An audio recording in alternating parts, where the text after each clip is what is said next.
number. You'll get on the streets. Yeah. So Then accept it.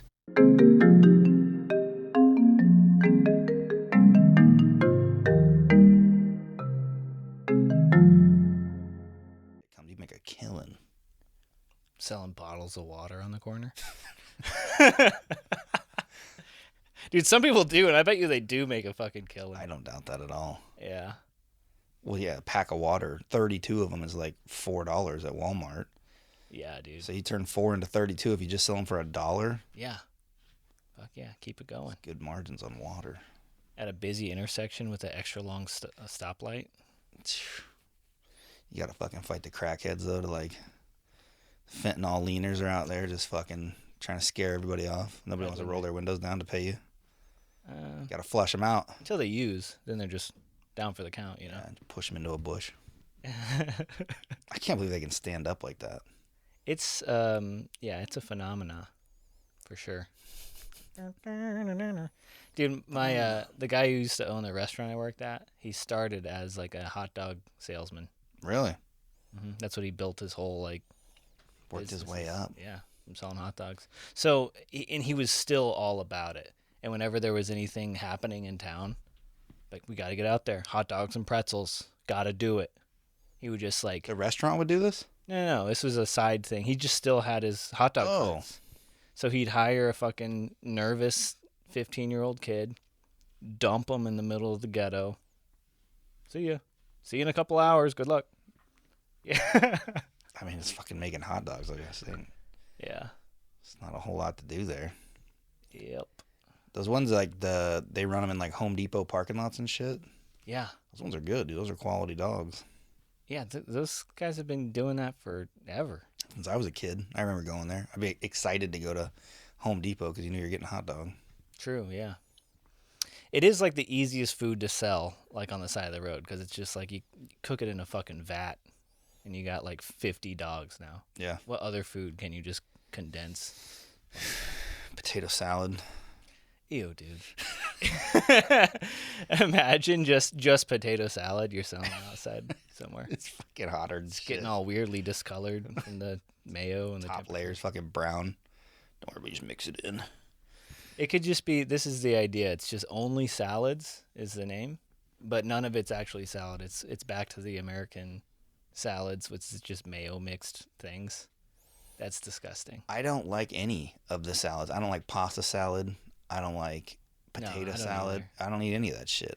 I've had some good potato salad, but it's pretty rare. Yeah, I'm just not a fan of that. Maybe it's like the texture or something. Tuna salad? I used to do that. Ham salad. You ever encounter that? Yeah. No. I saw that for the first time on the East Coast, and it was weird. What the fuck is that? It's exactly what you think it Mayonnaise, would be. mustard, relish, and ham? Probably. Ew. Looks about right. Is it like just chopped up? Mm-hmm. Real chopped. Extra chopped. Super chopped. That's fucking gross. As when I worked at the nursing home, dude, these old people, most of them, had never left the state of New Jersey. Just their whole life spent there? Mm-hmm. And then I remember one day they put tacos on the menu, and most of them had never seen a taco. And they had no idea what to do with it. They had like a tortilla, and they're like, I don't know how to eat this. The fuck is this? You know? Fucking Jersey attitude. That's weird. Yeah. It is weird. To be stuck culturally in something. In, like, honestly, one of the worst places. Be like, this is home. There's nothing better out there. I guess if you don't leave, you don't know any better, but. I don't need to go to New York. I see it. It's over there. It's fine. That's weird. So, yeah, Christmas. Oh, yeah. Is it exciting? Are your kids excited about it? Yeah, they are. Ivan woke up at like 2 a.m. Looking for Sandy. I was like, I could hear him moving around out there. I'm like, dude. Where are they at? No. Where are they? Get your ass back to your bed. That's hilarious. Well, Do you, what time like... can we do it? When the fucking sun's up? Like, that'd be cool. Are you still, like, sneaking presents out? No, they know. Yeah, so then the presents are just there. we like wrap shit as we get it and buy it and put it under the tree and stuff. And then we usually do like one big thing each, and then there's all the little stuff. Nice. So we don't put the big thing out because I'm not gonna wrap a fucking electric scooter. Like, no. Yeah. I'll just put that shit together and stick it out there. So that's like the Santa that came and put that thing. That's what my family did too. I think a lot of people do that. Yeah. Yeah. The Santa gift. Yeah, until it's top notch. Not Santa anymore, and then it's still the Santa gift, but it's everybody's. It's like society. We're all just like playing this big stupid game, like we don't know what each other's thinking, and we're just. There's the Santa gift. Yeah. Yeah. That's great. But it was good. They were excited. Had a good time. This shit is always I'm just like overwhelmed. In the first 3 months of the year, it's Christmas. 8 days later or 7 or 8 days later is like Tiffany's birthday. And then New Year's, I guess, is before that. Valentine's Day soon. Valentine's Day, Ivan's birthday, my birthday, Kenzie's birthday, and our anniversary is all before the end of March. Fuck. Yeah. Hey, at least you're getting it out of the way. That is one, like, one piece of it's like, well, let's just front load this whole shit, get it all done. Smooth sailing. God damn, but it's just a lot to, like, plan and make plans and follow through with all this shit and make sure everything's good and covered, and you're hemorrhaging money for, like, 3 fucking months, and then you're like, are we done with this yet? So you're trying to have a good time when you're supposed to be having a good time, but it's just a lot, and it, like, starts wearing out your social batteries, and you're just fucking stressed out just trying to get through it all, which kind of sucks. Yeah. But it's a good exercise in learning how to maintain. Yeah, deal with that, but maintain positivity and budget. Budget your fucking money. Yeah. Budget to manage the stretch. Yeah. So I see you've drank the Croc Kool-Aid. Oh, I've had Crocs forever, dude. These are brand new. I got these for Christmas because my other ones were so worn out. I forgot they had bumps on the inside. They got little traction bumps. My other ones never had it anymore. I thought they were just foot shaped. That was fucking. They were so worn out. There was nothing on the other ones, and I started like feeling things that I was walking. I'm like, what the hell? Yeah. Looked underneath them. There's like no tread. There's like holes. If you hold them up in the light, you can see through them. Like, oh, I think it's time for some new ones. Hilarious. Yeah, I always thought these are just the worst shoes ever. I'm never gonna. And then like I had to put them on. I was taking out the trash, and my friend had his Crocs out, and I slipped them on, and I'm like, fuck. These are fucking nice, dude. They're not even like anything special or great, but the utility of them. Yeah. A rubber, all-purpose slipper. Mm-hmm. But like if you got to get nasty, you can flip the strap down and put them in four-wheel drive. You got to chase a dog. Flip it down. You take them to the fucking lake. Yeah. They're better than flip-flops because I've lost shitloads of flip-flops at the lake and in rivers where there's a current. Trip on a fucking rock that you can't see, pick your foot up, and then the water sweeps it off your foot. Nah, not in 4x4, dude. Yeah, dude. And that shit's floating, too. That's buoyant. And they float. Yeah, dude. You could probably use them. Keep you up. Yeah. Probably walk on water with those motherfuckers. Yeah. So, yeah, I didn't like them either. They came out, the whole thing that put them on the scene was that Idiocracy movie. Oh, really? Yeah. They fucking put them in everyone's wearing them. Oh. They did it on purpose. You mean the Prophecy movie? Yeah. They did it on purpose where they were like, we would just need the stupidest, ugliest fucking thing that could never be a thing.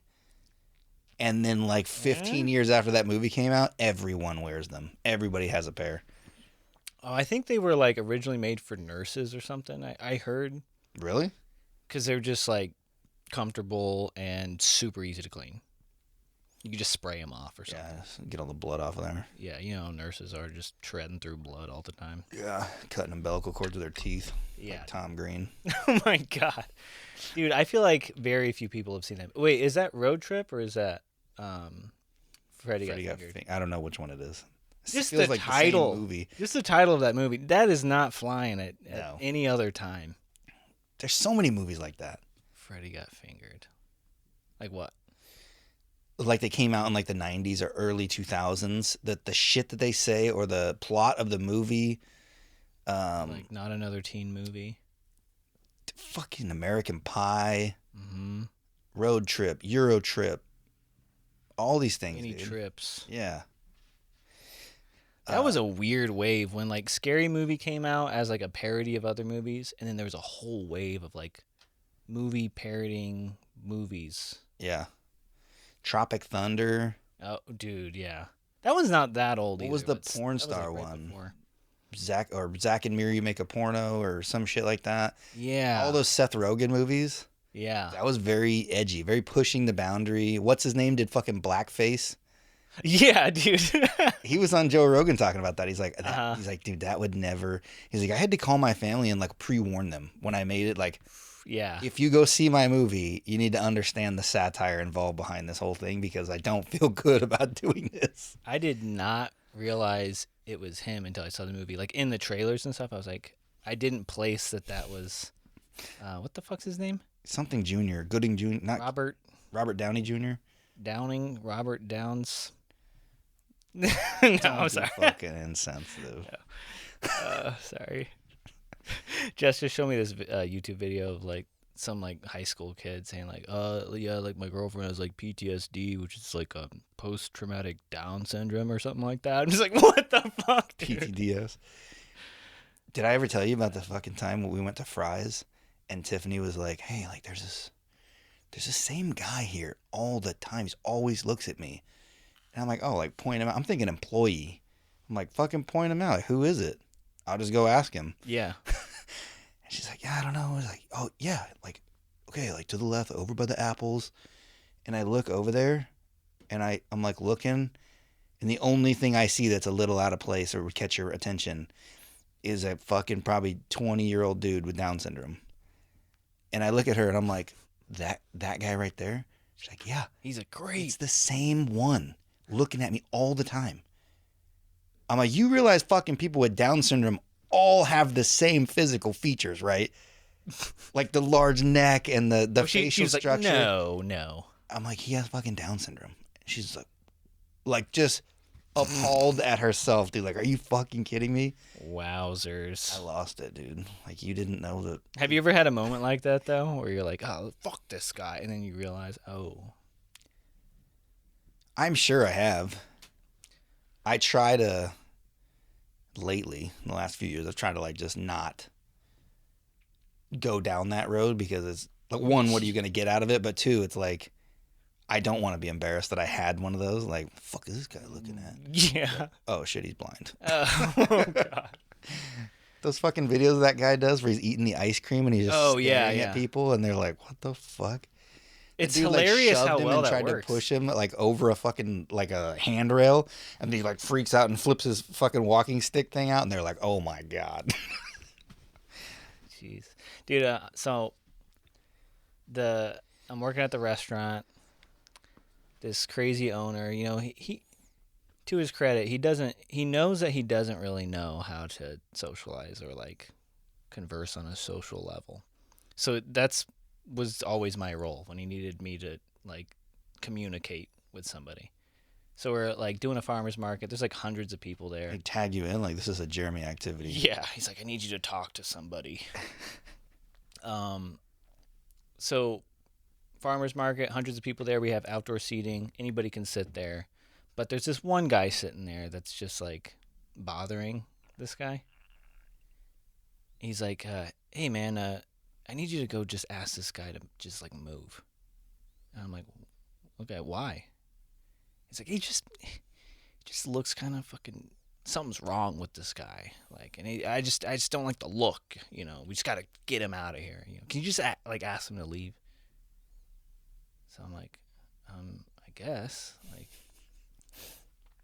planning in my head, like, how I'm going to even go about this, you know? So I go out there and I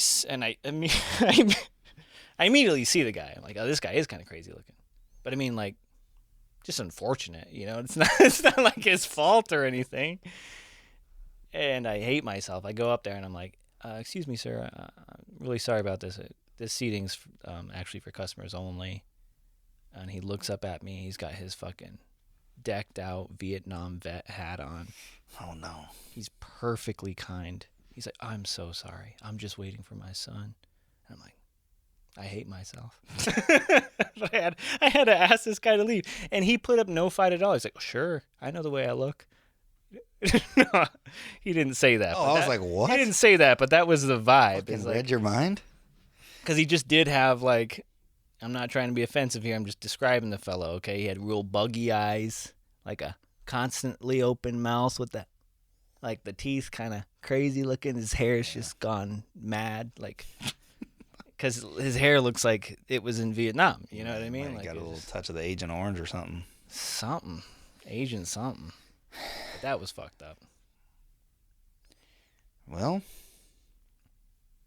That's kind of like an underrepresented community of people. We're all worried about like the obese and the trans, and no one's talking about the uglies.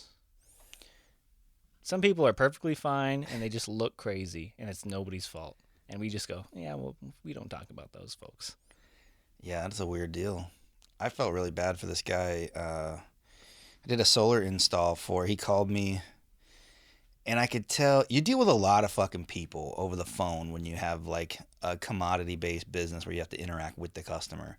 So you're trying to like gauge people pretty Right. quickly on the phone of like, are you just hemming and hawing? Is this actually going to turn into anything? Mm-hmm. Is this even a fucking job I want to entertain? Are you a customer I even want to work with?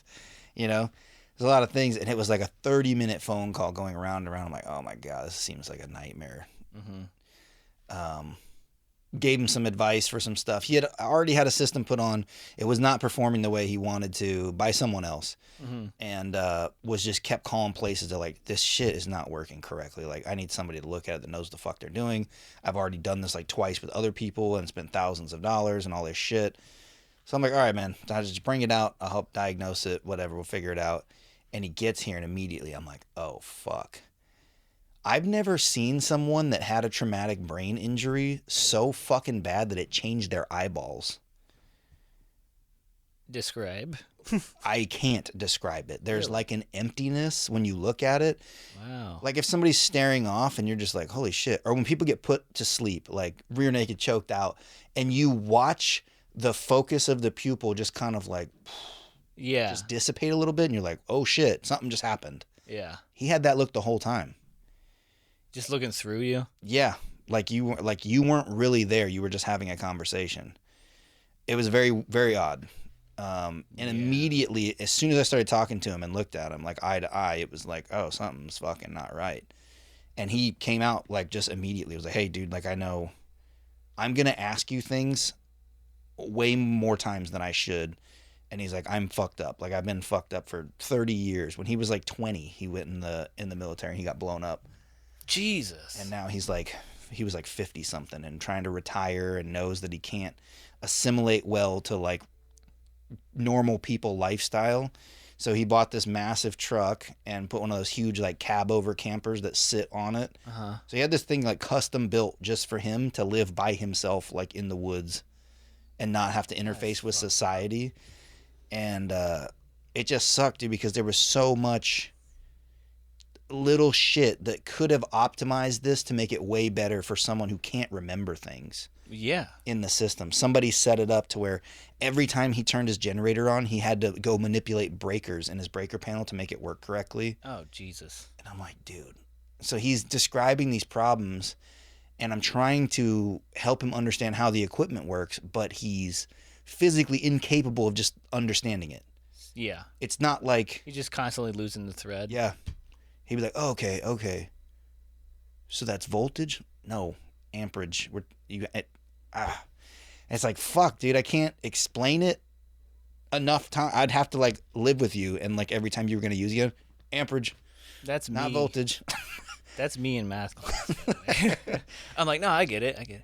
Wait, So what? yeah, it sucked, dude, because it was. That was rough. We tried to do as much as we could to like get his system as user friendly as possible, but it got to a point where it was like, dude, without ripping out everything that you've already paid $5,000 for, Mm-hmm. and doing it the way that I could do it to make it just change this one thing. It's like, do you want to spend $5,000 to not have to remember to switch the breaker? Like, it's just the juice isn't worth the squeeze. Yeah. But then we kept getting calls from him. He's like, hey man, I don't remember. And I'm like, fuck, dude. You just feel horrible for people like that are just in that situation, you know? Just gotta bring labels. Like put together an instruction sheet or He something. wouldn't remember to use it. Right. That's fucking rough. Yeah, it's like if Dude, if you don't get prompted, he would just forget. it's cool when people like think like, yeah, I'm gonna like live like a fucking nomad out in the woods. It's sad when someone's like, I'm just gonna remove myself politely.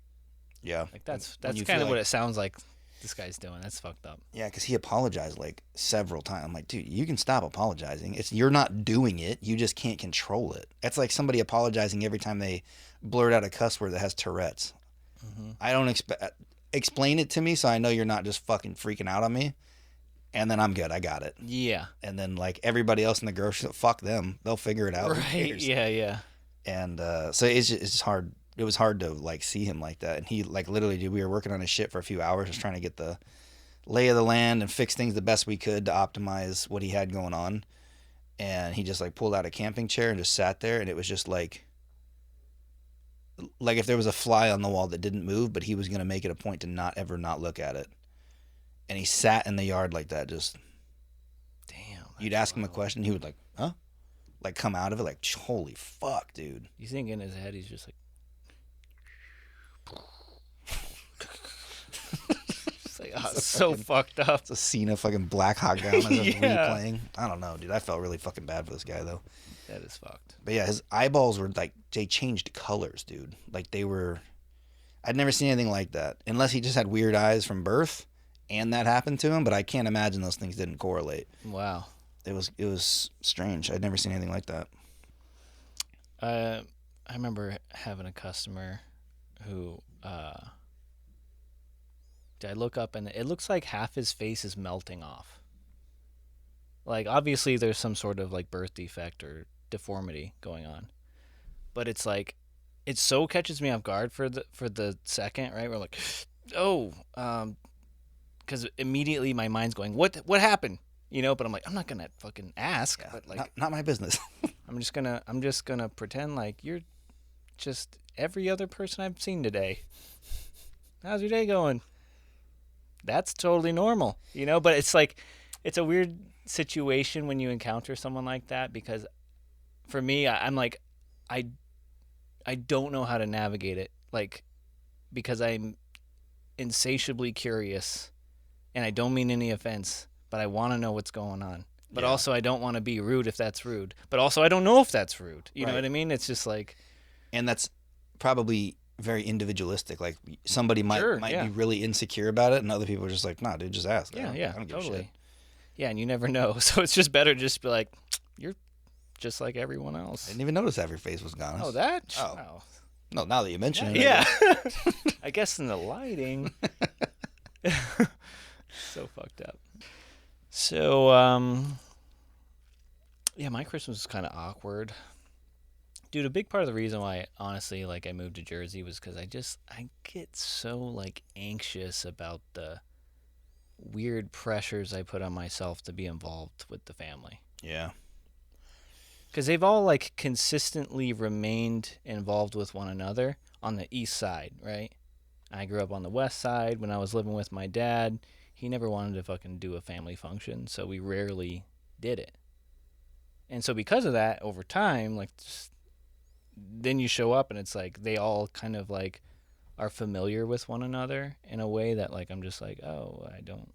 Like an outcast of the family. Yeah, but not like anyone's outcasting me. It's just like I haven't been involved. Yeah.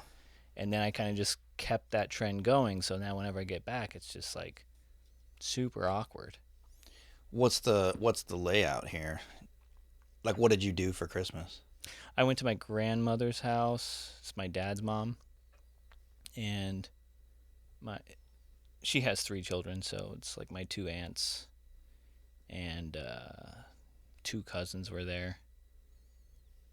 But Are they like people you know well, or it's just kind of... kinda like I've known him my whole life, but just haven't really stayed connected with. known, but like Right, yeah. how much interaction time per year are we talking? Like when I was young and living with my mom, we'd see them often, right? But as like children. Yeah, like till I was like 12 or so, and then it was just like not at all, pretty Yeah. much. Um, yeah. But I was there at my grandma's house and I was remembering like Christmas as like a 10-year-old. And I very distinctly, it's like the most memorable Christmas I had. Went to my grandma's house. She had like, decked out the whole house with decorations that were cool and interesting when you're a child. And that was the year Razor scooters came out. We all got Razor scooters. That was so fucking exciting. And I just remember like so vividly bits and pieces of that Christmas that year. And then now I'm like sitting in the same house from that Christmas. And it's just like so much shit has gone down that it's a feeling that I don't know how to name. My dad didn't get invited. To this Christmas? Yeah. Because he, But you're saying this is the same house you were in as a child celebrating Christmas beforehand? right. Okay. Yeah, so like, I'm there with my two aunts and one of my uncles. Then my dad's not invited. But then my nephew. Was that for a reason? Oh, yeah. So he borrowed like $3,000 from my aunt for some reason. I don't know what the original reason he asked for the money was, but once he got the money, he admitted to her that like, oh, I'm using this to bail out my sociopathic ex-wife, who I'm like doing drugs with. Hookers and blow, dude. Yeah, and so then that pissed her off, and because she would have never given him the money, Yeah. had she known. But my nephew, dude, this kid's like 10 and like was being raised by my dad for a little bit, kind of. And so my dad reached out and said Merry Christmas to him, and he's like, yeah, are you coming over? Oh. Where? Yeah. And so then my grandma had to like uninvite him after that. And then she had to take my nephew. Uninvite who? My dad. Oh. Because now he knows about it. And she's like. And that was almost like an invite from someone else? Well, my nephew brought the phone in the kitchen on speaker with my dad. And he's like, can I come? And she's like on the spot, like, yeah, I guess. But then she's like, I can't. Because if he comes over, then your aunt's not going to come over. Your aunt's going to leave, and then if she leaves, everyone else is going to leave too. Because they got some bad blood or what? Because that whole, like, borrowing money shit. Oh, right, okay. And other things too, but that was just like the final straw kind of a thing. Yeah. So that was awkward. Anyways, all I'm trying to say is I have this memory of like this when you're young and it still feels kind of magical Christmas. Yeah. And now I'm in that same spot and there's just this fucking fog of discomfort that no one's going to talk about. Yeah. It's just there, Can't stand it. And it's like, why are we sitting in this? What do we do about it? Why are we all believing that and this also, is what great? the fuck happened? How do we clear the air so we can just like be chill? Like, I don't even know. Awkward. Yeah. So that was that, and then we all gathered around, ate some chili, and then left. Did you guys all do the dance of like, how long do we all have to be here before we can leave and it's not rude, and like just eat and run, or like we'll play one game and then we really gotta. It's kind of like as soon as one person leaves, it's like, all right, that's the permission. Right. But everyone was playing that fucking mental game. Everyone of, is, like, yeah. Who's gonna do it first? Uh-huh. Nobody feels like really like they want to be hanging out here. This isn't a great time. It's some more of an obligation. I fucking hate that. I'm pretty good at it now. Like at this point in my life, About being the guy who's when I'm ready to go, I'm like, all right, I'm out. As soon as I get like it teeters over this certain level of discomfort, I'm like, what? I'm not gonna put myself through this. Yeah. See ya. Yeah, me and Tiffany were just talking about that this morning. It was just like, I had heard an interview with Kevin Gates in there, and he was talking about energy and just like, I'm just at that point. I'm not allowing myself to diminish what I'm feeling energetically and put myself into a place that's full of discomfort when I don't need to. Mm-hmm. But it'd just be, it's going to be awkward if people are going to have, fucking let them have questions, dude. I'm not obligated to answer your fucking questions. Exactly. And it's just done, dude. It's over with. He says, I go where I'm celebrated, not tolerated. So as soon as he comes in, this is fucking weird. Hey, love you guys. Everybody have a good night. Like, when you leave, everyone's be like, what the fuck was that? All well. Yeah. If you're not going to ask me, I guess it's not that important. And if you are going to ask me, I'm going to tell you. Dude, the freedom. Yeah. The power. It's fantastic. I recommend it to everybody. It's like I did that job interview a while ago, and I was like, this place doesn't feel good. Done. That's all you need. Yeah, they're gonna pay me well, and they're gonna they're offering me the job. I'm like, no. At an earlier point in my life, I would be like, oh, you're offering me a job? I'll take the job. Yeah. Wow, I'm so grateful to have the opportunity. Thank you. I owe you now. Yeah. No, I'm just like, no, doesn't feel good. I'm not going to put myself through the whole rigmarole. So, yeah. I have, yeah. Or being in a room and it just feels stinky. It's always that situation too, where there's something that is beneath the surface that people won't talk about. And if we're not going to talk about it to kind of make it easier to be around each other, I'm just going to go. If we can't just be honest and open about it, right. I'm just going to go. Right. At a certain point, that becomes everything. Mm-hmm. I don't like the way this feels. Anybody want to? Yeah. And then you get a fucking horrible response, or no one's ready to fucking do that. Or you're the asshole because you brought it up. And it's like, right. All right. I'm not going to be the one sitting here pretending like this didn't happen. Well, everyone feels this same fucking cloud. Yeah. Of just something. I'm good. I'm out. I'm gonna fucking roll. Yeah. Dude. Yeah. I can't do it anymore, dude. Every time I get in that situation, I'm just like, okay. And I just pick my shit up and leave. Mm-hmm. I'm out. I'm not wasting any more of my fucking life in those situations. Good for you, man. Good for us. But it doesn't come without its fucking bullshit. Yeah. That kind of leads into I just found out yesterday. I was talking to my older brother, Mike. I've been getting all kinds of people recently texting me about this podcast. Being grateful for the things that hey man, I really like this about the last one. And I kind of have to call them or get clarification because you're doing all of the everything. So I'm like, yeah, the one I watched last night, I'm like, one, you're probably a month behind of what we actually have talked about because we always have that buffer. But two, I don't even know what gets posted. I'm subscribed and seeing the same shit as it's coming. So I don't know all the time what they're talking about. Right. But I kept getting these, dude, from my little brothers and a couple people that I knew were like, man, really? I really like the topic you brought up on this. And that was probably not easy to talk about, but it makes me feel like I'm not the only fucking one dealing with that. I'm like, damn, dude, that's fucking cool. That is cool, man. But then I thought, how do you even know about this? Because I haven't told anyone about it. The podcast? Yeah. Purposefully. I don't think it's like when people start up those multi-level marketing, the MLM fucking scam things about selling candles or Tupperware or whatever, Yeah. The first people you're always going to start with is the most supportive. Yeah. That there's a way less chance of rejection, right? Yeah. So you always start with friends and family. Oh, who wants to come to my fucking Tupperware party or whatever, right? I purposefully don't do that.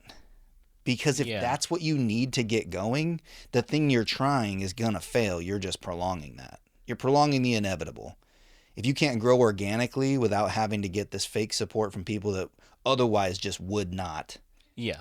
You know what I mean? If you're not selling, I know exactly. If you're not selling any product to real customers, it's not going anywhere anyways. It's the same idea when I was doing music, Yeah. It's if your friends are like, "Oh, this is so great, Jeremy, good job," and then nobody wants to book you, you're like, I'm like, I don't want your support, dude. Yeah. I know the kind of music you listen to, and I know it's not the kind of music I play. So I don't need you to pretend oh, but this one I like. It's no, you don't, and it's okay, Yeah. I don't take it personally. But it is like I don't really talk about it either. Also because like podcasts have become so ubiquitous that just like saying it like, yeah, I'm doing a podcast makes me feel like God, I'm just like one of like 6 million other people doing a podcast. Yeah.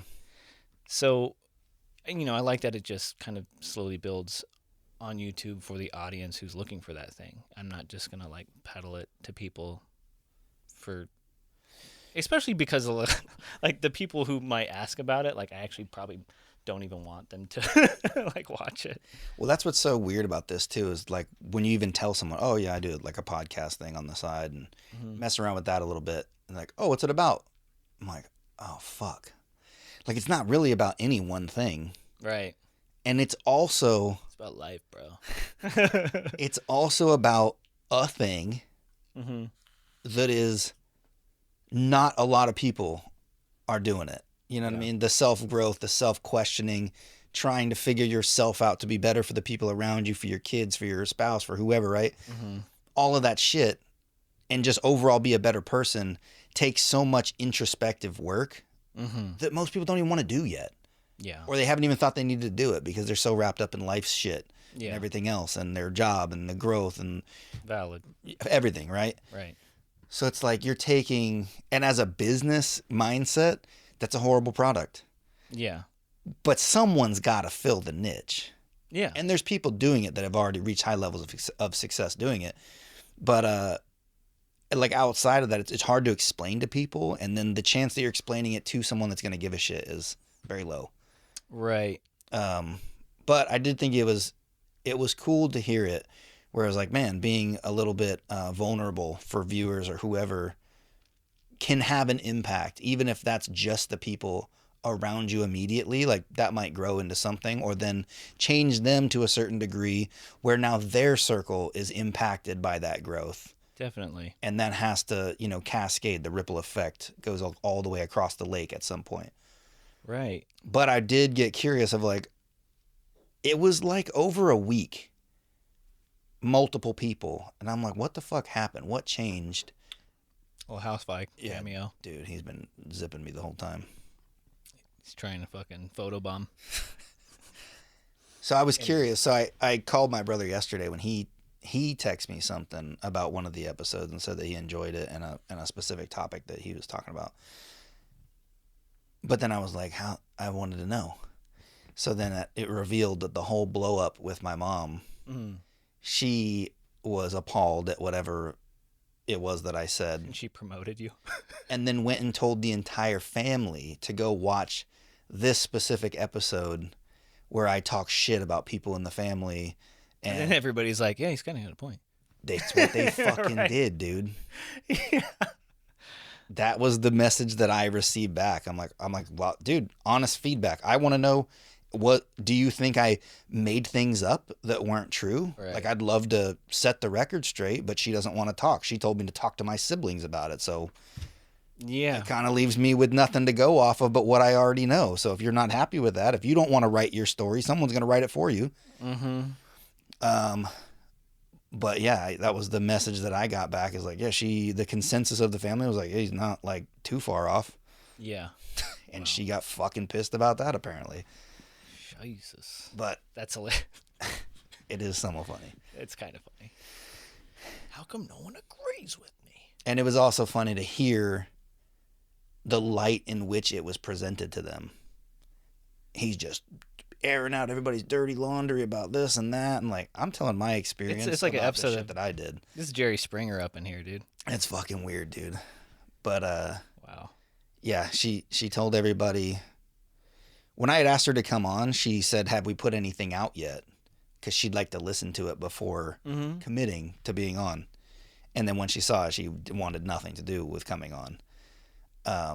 So I had just sent her the link to the page, to the YouTube page, and I just posted it in a text message like, "Hey, here's where our stuff will be posted, if you wanted to watch some of it before coming on or whatever, right?" And she took that. When you click on it, it just goes to the YouTube page. It's not a specific video. She told everyone that I gave her the specific link to the part where I was quote unquote talking shit about her. I'm like, one, it had been so long since I even had said that stuff. You definitely didn't rewatch a 3 hour, Right. to Oh, this find is the the moment. one. Yeah. This is the one that's going to piss you off most and make you not want to do this. Yeah, that's what I fucking did. So I told my brother, I'm like, that is not how it happened, dude. I sent her liminal 30, like youtube.com/liminal30 or however the fuck it shows up, right? Like, that's what he's like, oh, that's not what she said. She said you sent her that episode, like to that specific clip. It was zoomed in on your mouth. Fucking hell, You dude. tore up a picture of her on camera. But yeah, so this shit does not come without consequences, but it's still so freeing. Like you just said, like take your power back or to have that power Yeah. to just like, sorry, dude, all I can fucking tell you is my truth. And I asked you to be on here so we could hash that out of what the truth really is. And you didn't want to do it. So, And the thing is, too, all you're doing is speaking it. Whether you spoke it or not, it exists. it's the same thing though.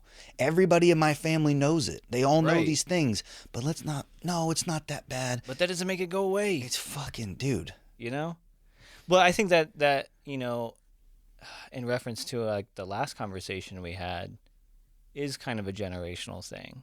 Like, it seems common for the parents of our generation and grandparents that like you just kind of don't talk about shit that happens. That's fine if that's how you grew up and that got presented to you. But at But what then point do you start making your own choices? No, for sure. Right. But I think people just kind of, happenstance get indoctrinated into this culture of feeling like, oh, I guess we don't talk about stuff. So did I guess we? it only bubbles up passive aggressively, and that's how we communicate. Yeah, but why?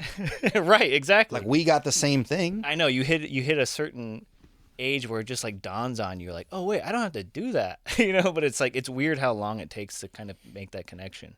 It had to take like my skin trying to fucking fall off before I'm like, the amount of mental fucking work and anguish that this shit puts you through to have to debrief every time you hang out with somebody and like analyze their actions as to what that really possibly could have meant because you're just not being open and talking.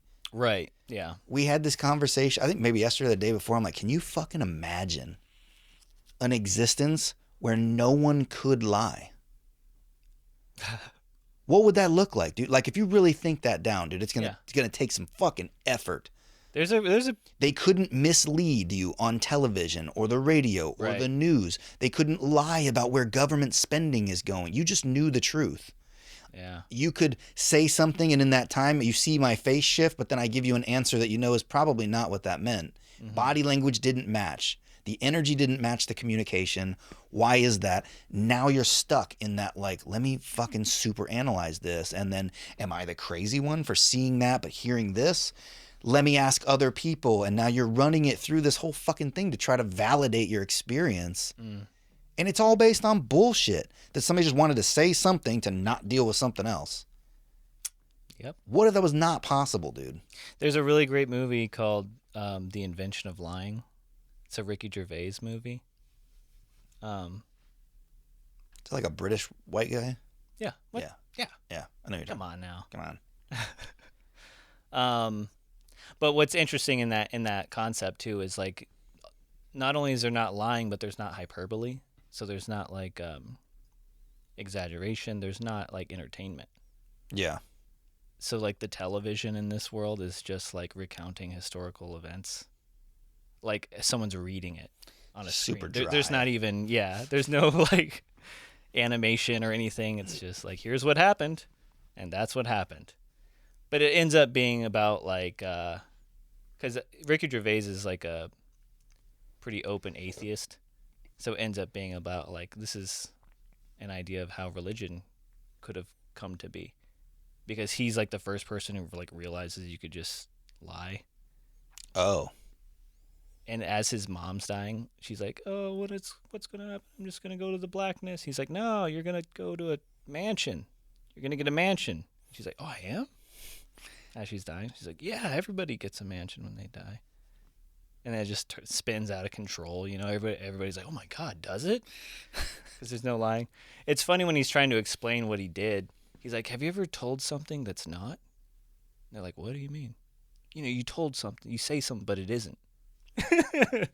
Yeah, because at that point, you wouldn't even know the word true because everything's true. You wouldn't need a definition for something that just is. Mhm.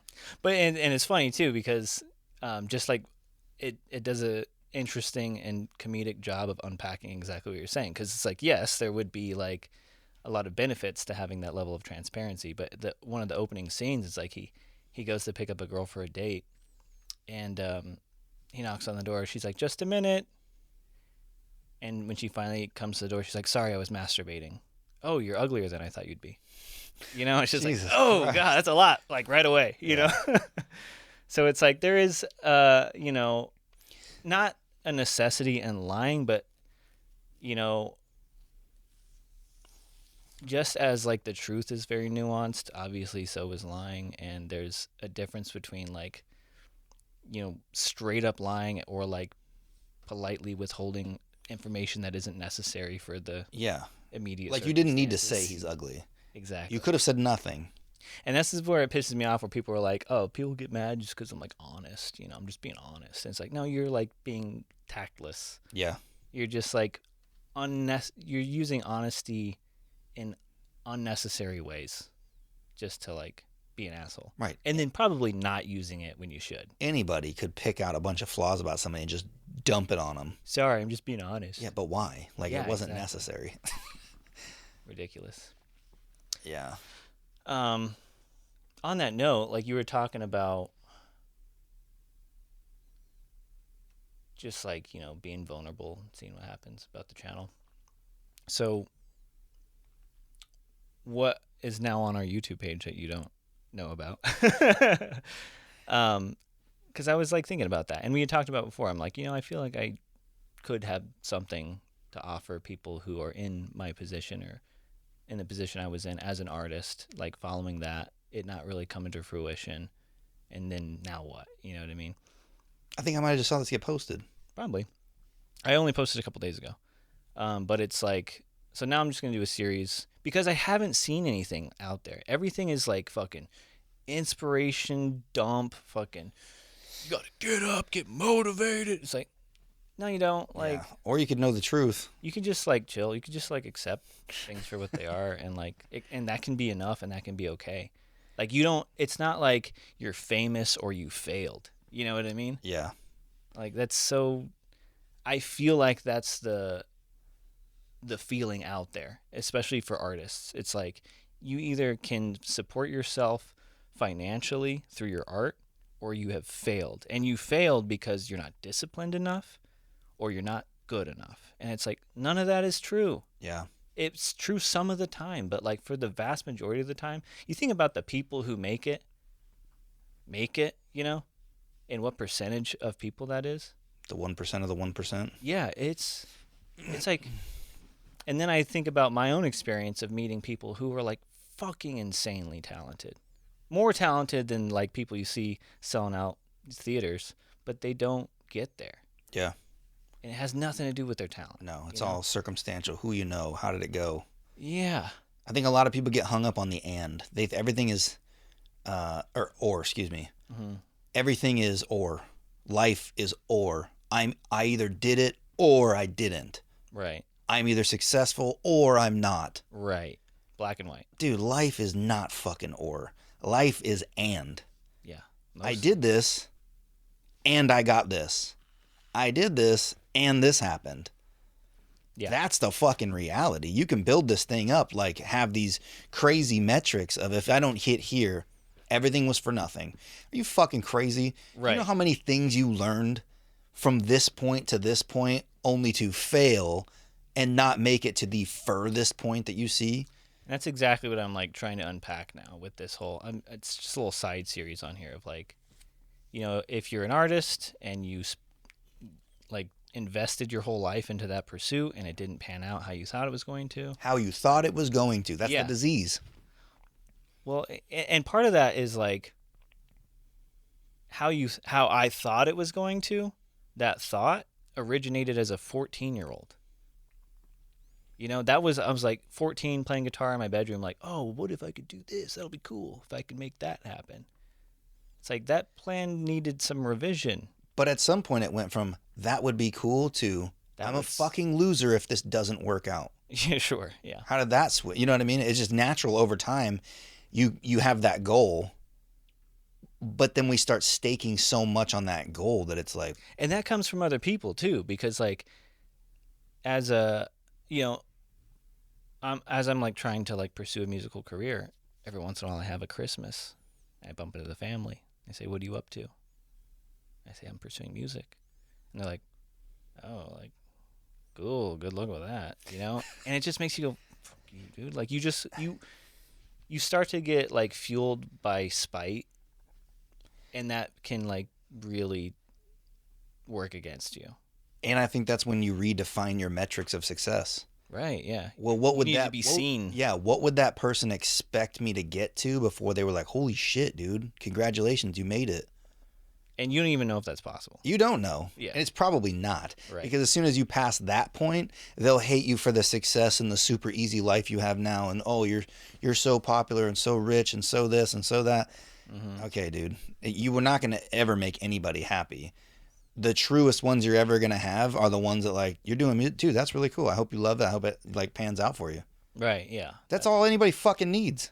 Mm-hmm. But instead, you get met with judgment and, well, if I was doing it, I would do Doubt. this, or what's your backup plan if, dude, I remember so many people. if you're not dead, you can always come up with a new fucking plan.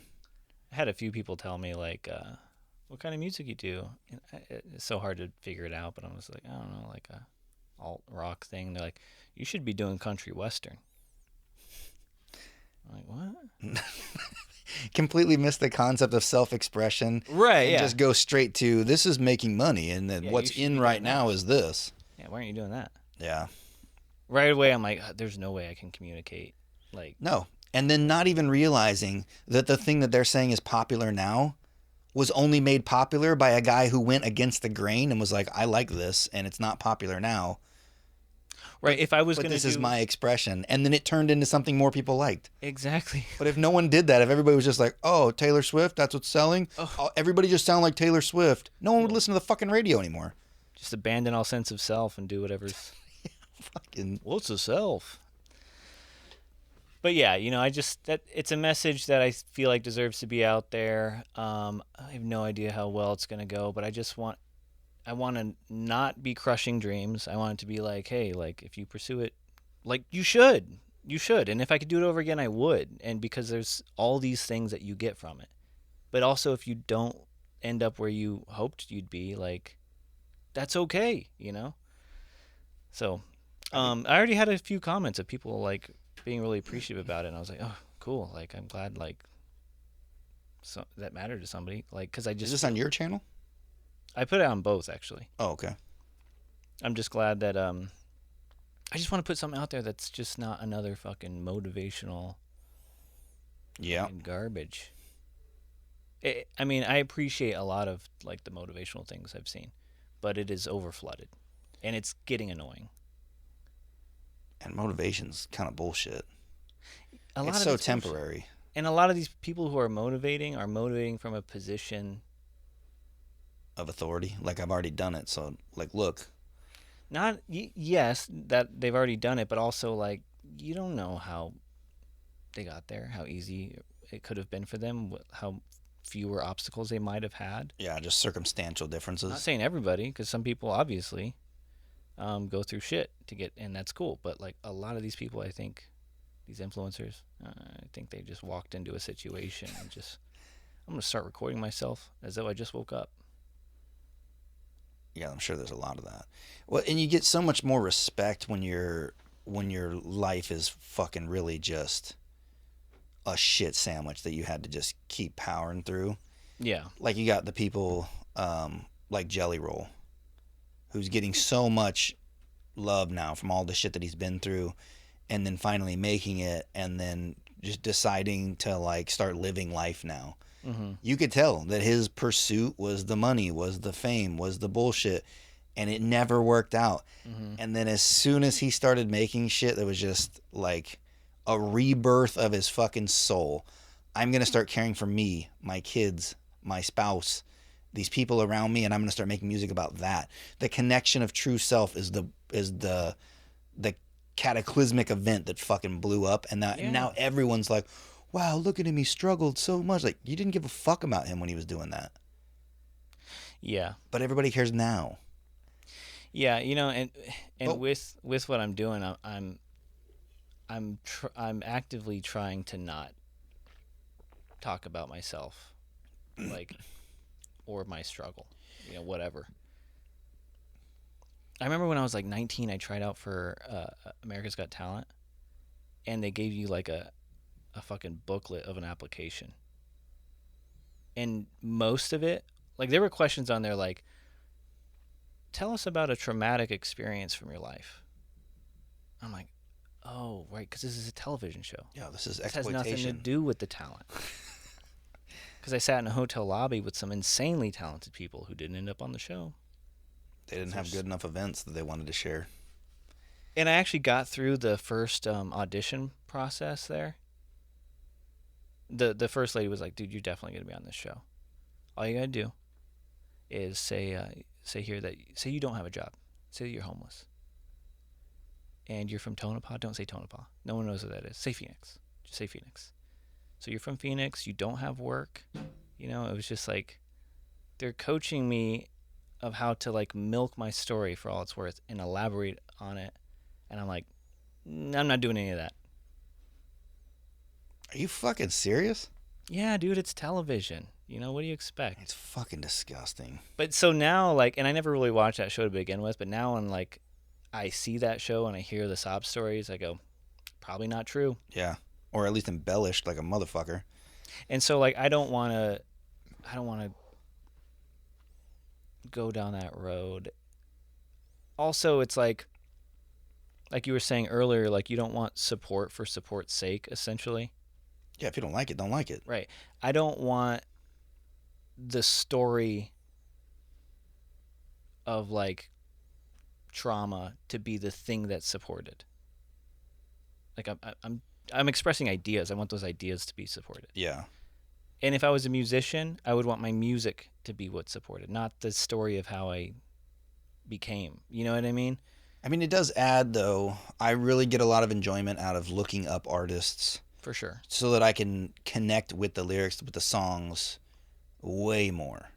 And that's fine if that happens naturally and indirectly. But when that's like, But if you're not willing to talk about it, where would they ever find the info? I'm not willing to talk about it. I'm just not gonna. I'm going to avoid it at every. You're just not going to that I want to make it can. like the focal I'm not piece. gonna frame it. Yeah, I'm Yeah. not gonna be like, unless it's absolutely necessary to make a point. I'm not gonna mention it.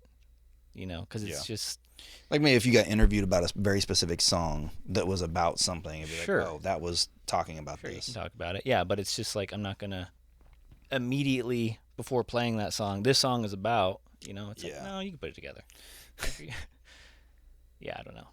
Sometimes that just it's like I remember being in a painting class in college.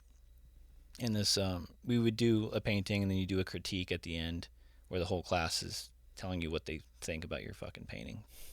You're a piece of shit. It doesn't feel good, but it's a bunch of artists, so it's generally pretty supportive. But one girl goes up there and the painting is not that good. But she's like, this is about when I was raped. Jesus fuck. And it's like, God damn. And so now say something about it. Yeah. Then you're like, I don't know if I can critique it now because it's very sensitive. And it's like, Yeah. I just knew that was wrong in that moment. I'm like, you shouldn't have told me that Yeah. because now I can give you honest feedback. Yeah. Yeah, there's a lot of situations like that where you're just those are situations when people bring shit up, and I'm not saying don't bring it up if you're going to talk about it and want to talk about it, need to talk about it, fucking talk about it. Mm-hmm. But there's so many people that use that avenue as like a way to do that, to kind of command like a. Oh yeah, it's its own type of manipulation. It's weird, yeah. Manipulation, I guess, is what it is. And even when I want to be supportive and like that, like things like that are a horrible fucking traumatic experience, and I'd be totally down with talking about it. As soon as there's like a audience though, I just remove myself. I Mm-hmm. feel, and I always thought it was because I felt awkward. Like, man, I have no way to even understand this personally, so I'm just gonna exclude myself. But then I was like, man, is that rude? Like, do I get up and leave? Like, you know what I mean? So it's always one of those weird things. But that is how it always felt. Is like, now nobody can be honest, and it's like you're looking for that pat on the back and fake support. Woe is me. You know what I mean? I do, But yeah. to be able to say that, you're so fucking insensitively looked at. Like, you're a piece of shit, dude. You don't care that this happened to this person. Like, I care. I just don't know how genuine you're being about. I kind of don't care. Dude, I remember I was working at the restaurant and met my coworker Brandy. Just did not just found her so irritating to work with at first. After my first day working with her, I told the boss, I was like, dude, please don't make me work with this person. She's so annoying. But I first met her, and she's like, it might not have been this simple, but it might as well have been. She's like, hi, my name is Brandy. My mom died when I was young. I'm like, Get the fuck out of here. yeah. So I'm like, okay, the fuck do you want me to do with that? Like, and then I would just notice her often bringing that up and other like traumatic points of her life, which were true, but the way that she was like weaponizing them to like leech off of the sympathy of other people around her Yeah. was just disgusting, dude. And I flat out told her eventually that I was like, because I think she confronted me about it because I would never react when she would say it, Yeah. and so I was like, well, why would you say that? Why would you tell me that? That information isn't relevant at all. Yeah. So what was the goal?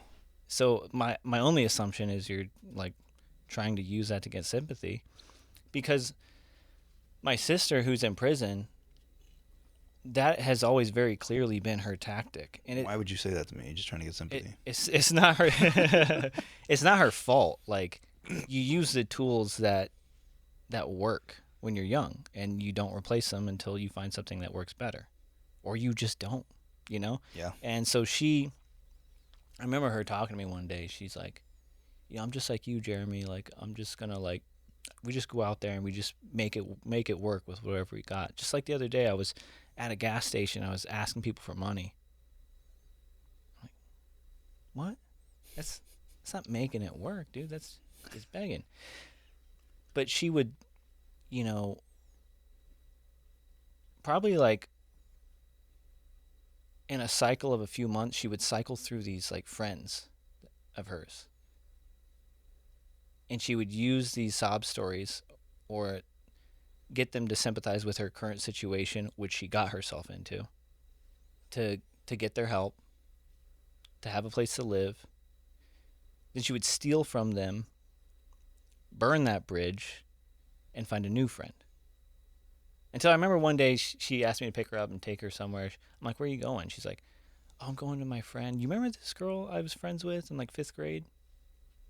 I'm like, really, dude? Because she had cycled through all the current friends and was now reaching into the past Yeah. to find Use a new source. who can I, use my story to get sympathy from and help. And it's really frustrating when, like, my parents would just support that whole idea. My oldest sister and I never really got like any sort of support from our parents, especially like financially, which was fine. We didn't really care. But then like Heather would like do some crazy shit, like steal from people, do a bunch of drugs, be out on the street, and then my mom gave her like a couple $1,000 to put her up in a hotel. Maybe, when we were younger, she would do something, get in trouble. My dad would yell at her. She would cry, and then he would take her shopping. What? Right. So she was trained Yeah. that this was a tactic that worked. So it's just really challenging. I can't hold it against her, obviously, but it's like I think a lot of people learn that way. That's what this whole fucking podcast is about. Right. Is the way that we've learned to deal with certain things, whether it was cognitively actually learning it, Hmm. or it's just behaviorally based decision making. Push the button, you get a banana.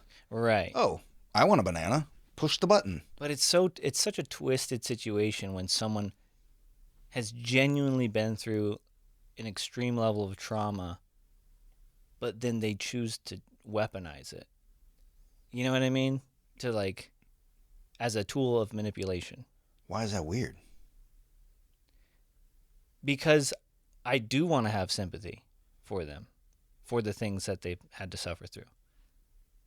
But when it's like,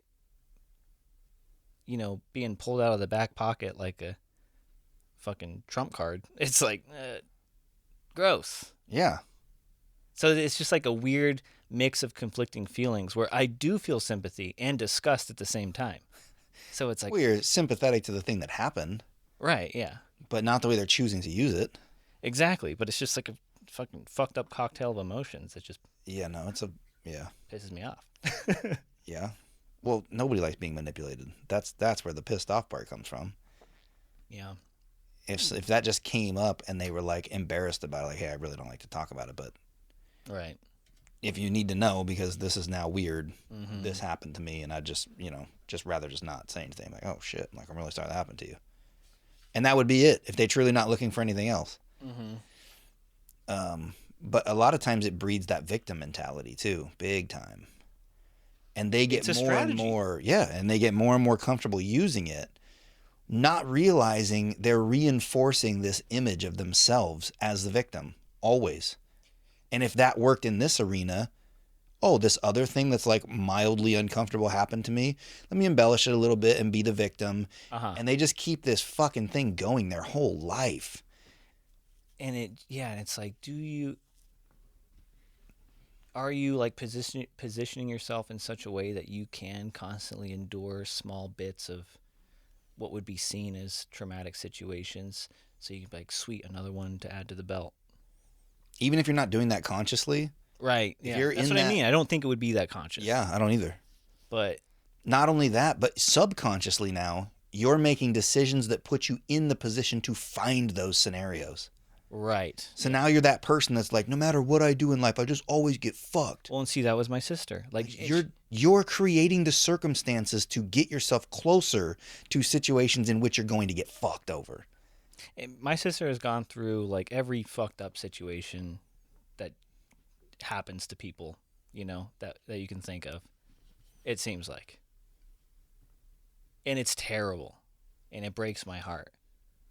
But when you look at the big picture and you track all the pieces, it's like, of course those things happen, dude. Right. Look at where you put yourself constantly. At choice A, B, or C, you could have stopped this. Yeah, and every time But you something didn't. happened, which you think would be a pivotal moment where you go, oh shit, I better make sure that doesn't happen anymore. You just went, nah, that's fine. It probably won't happen again. Yeah. Just continuously kept happening. So it's just like, fuck, dude. Yeah, it's crazy how people can't understand that their life is the summation of all of their choices and how it got to that point. Like it's Yeah, dude, which kind of brings me back to the music thing too, which I'll get to at some point on that series, which is just like, fuck, dude, if I did not have that, like that was a choice, like I wanted to pursue music, and I aimed at this like career, but I didn't realize that whole path, as soon as I put myself on that path, I just completely avoided a world of shit. I had no idea, in what way? Because if I didn't have music, I didn't have anything else. So where would you have might have turned if it wasn't that? Is that what you're saying? Yeah, maybe drugs. I don't know. But the people that music put me around were nicer people than I probably would have been around otherwise, right? And that all kind of trickled and compiled into a path that like kept me safe and sane and comfortable around people who like cared about my happiness and comfort, all of that might not have existed if I didn't like just take that path. Yeah. It's an interesting thing all around, but it's like I think a lot of people get ate up in the whole opportunity thing, like equal opportunity. Mm-hmm. Life is equal opportunity. Period. It is not equal result. Like anybody could have taken the same path with the same choices that you or I made and ended up in the same spot. But if you take the same level of opportunity, everyone can join the Navy. Everyone can enroll themselves in college while they're in, but they fucking won't. They don't do the extra work. They don't do these other things that lead to other things. And then they're like, well, what the fuck? I don't make any money. I was in the Navy and now life is shit. You had the same opportunity that everyone else had.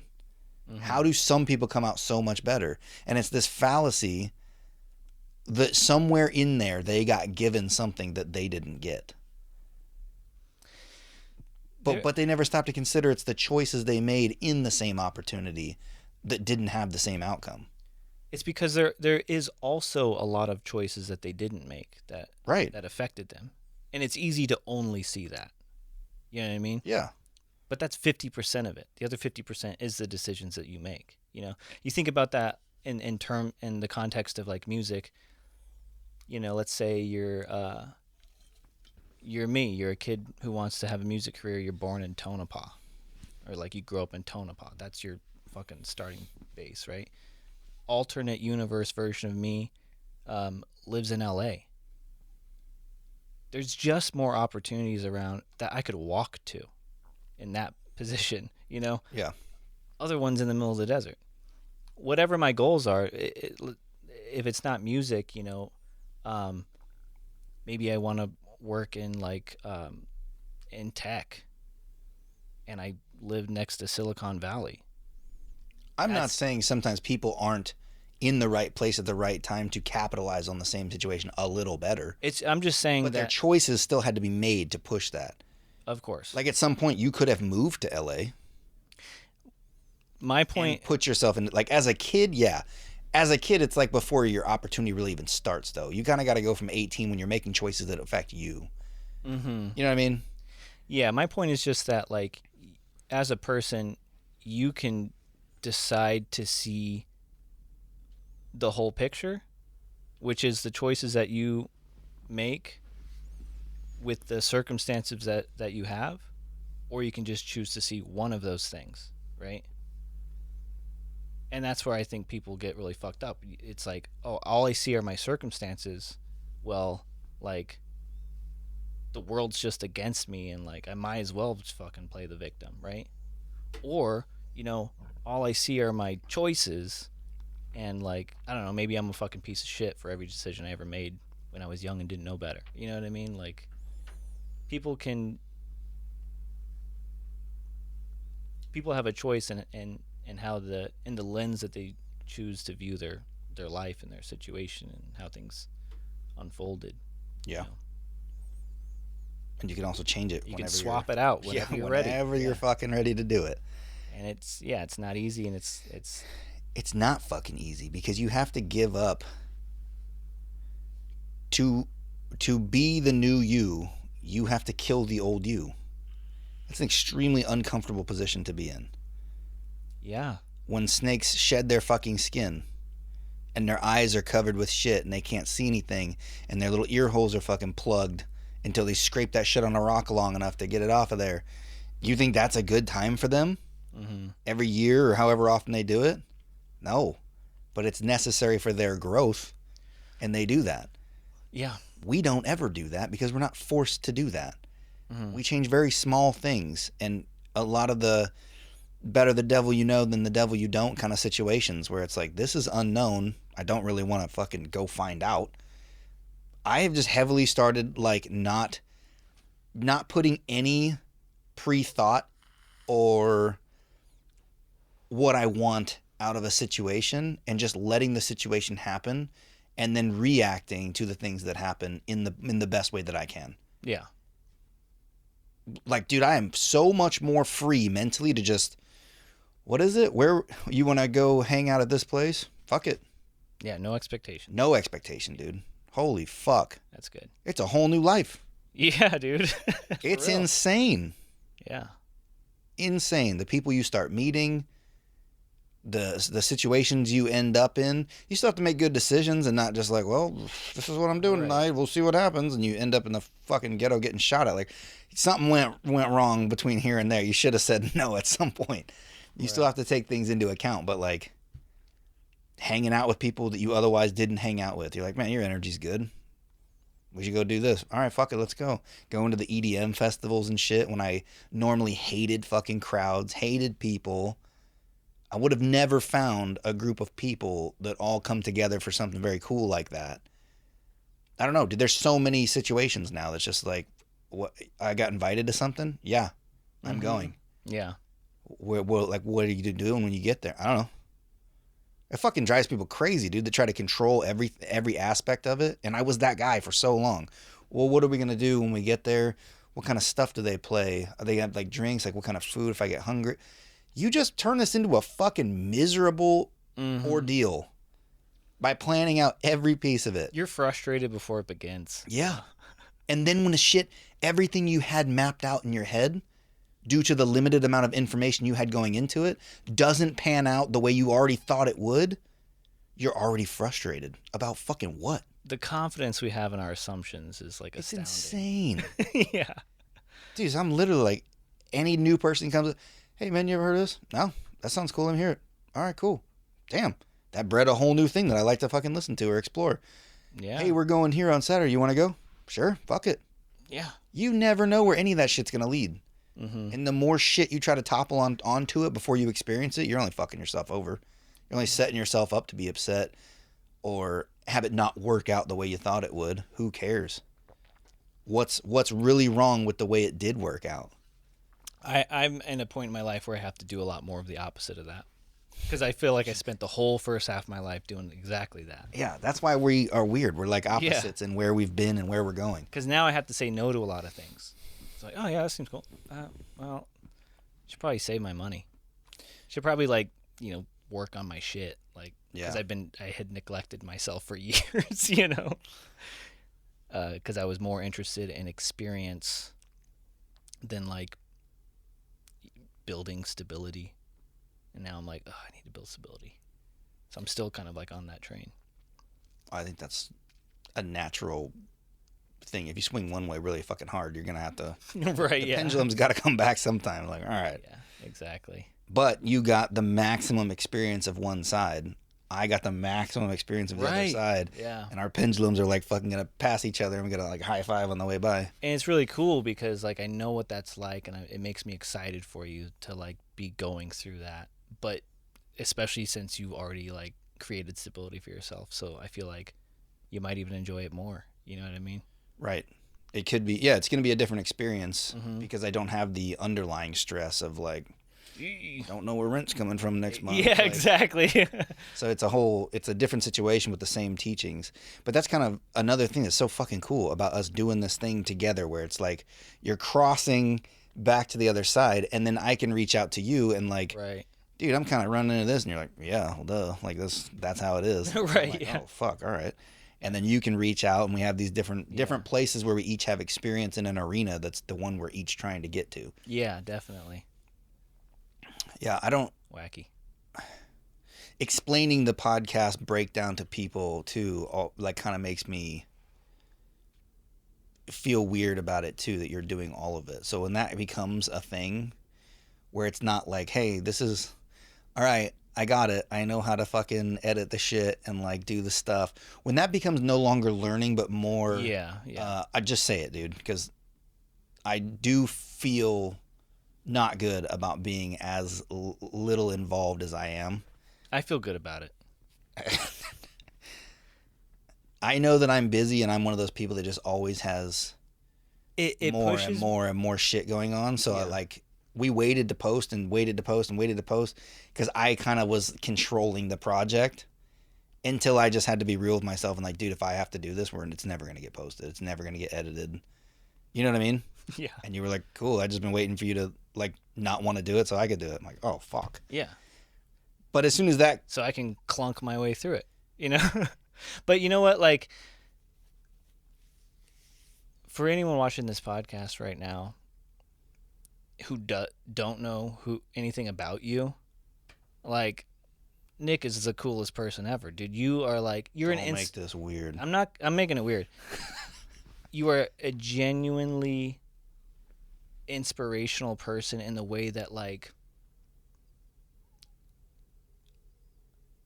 a lesser version of myself would look at you with bitterness and resentment and jealousy, but because of who you are, I just have respect and appreciation for you. I'm just like, God damn, this guy.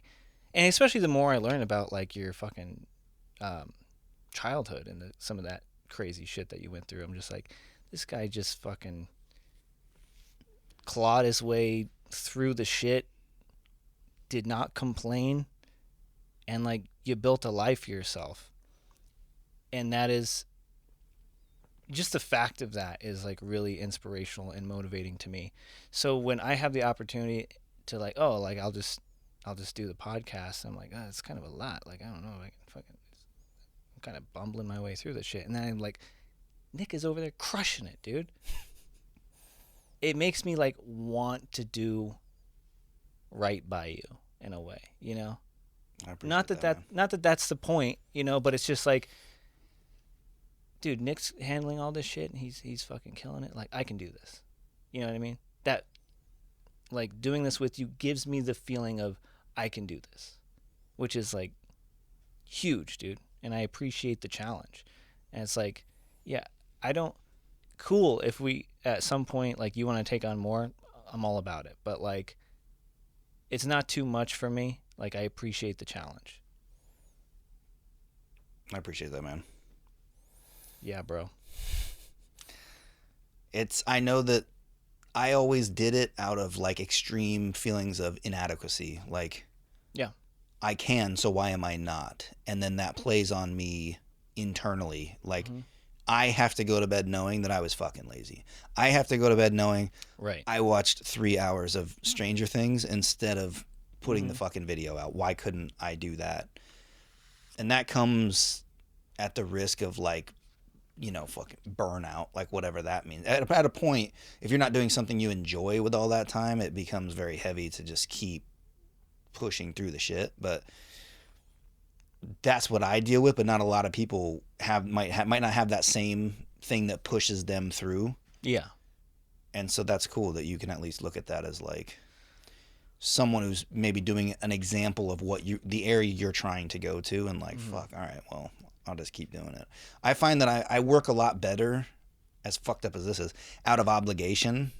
Yeah. Than you do for yourself, which is crazy. I think that's most people. I think it is too. But so I always try to align myself to put myself in situations. Corner yourself. Yeah, where I'm obligated. If I don't do this, so and so is going to suffer for this. If I don't do this, I'm going to be held responsible. Even if they don't do it, I'll fucking know that they thought I was a piece of shit for not getting it done. And that's not an option. So so it just has to fucking get done. Versus, like, I know I really should do this. That's why I struggle so much with, like eating sweets, or, like, because it's just me. It only affects me. Right. Nobody's going to give a fuck that I ate but it doesn't the entire quart of ice cream tonight. Like, fuck you guys, let me eat this shit. And it's easy to see it that way, but, you know, it also doesn't. You know, it's like, because you are not just you are a father and a husband, and there's examples that you're setting from that point too. There's lots, yeah. And then even when you get further into, like, when you're alone at midnight, come on, it's just really is hard to say that it's not just you, you know. Yeah, I know. Sometimes it is not. You and a bowl of Captain Crunch. Sorry to call you out on the crunch. Dude, I had some O's yesterday. Honey O's? Not like Honey O's. Yeah, not like they're called O's. OH''S. Oh. Yeah, they're fucking good. But as soon as I eat it, and Tiffany saw me eating it, and she's like, what is that like? You know you're going to fucking regret that, right? Did she give you a look? Is there, like, a fuck you doing look? No, she just straight up says it. You're going to hate yourself for doing that. Good luck. I'm like, no, I'm not. And then an hour later, I get in the shower. And I'm like, I look like Why a did I fucking do that? pregnant fucking walrus. I'm like, Jesus Christ. Why did I find Goddamn cereal. the largest mixing bowl in the house and fill it with cereal? And then, ran out of cereal, but the milk's not done. I might as well add some cereal. Oops, I got cereal left, but no milk, so I'll put some more milk. Just makes sense. Yeah, it's funny. Yeah, but that was a tool that I used too. Just like someone's expecting this to get done, which puts the obligation on me to do it. And if it's possible to do it, you should just be doing it. But a lot of times we can't do that for ourselves.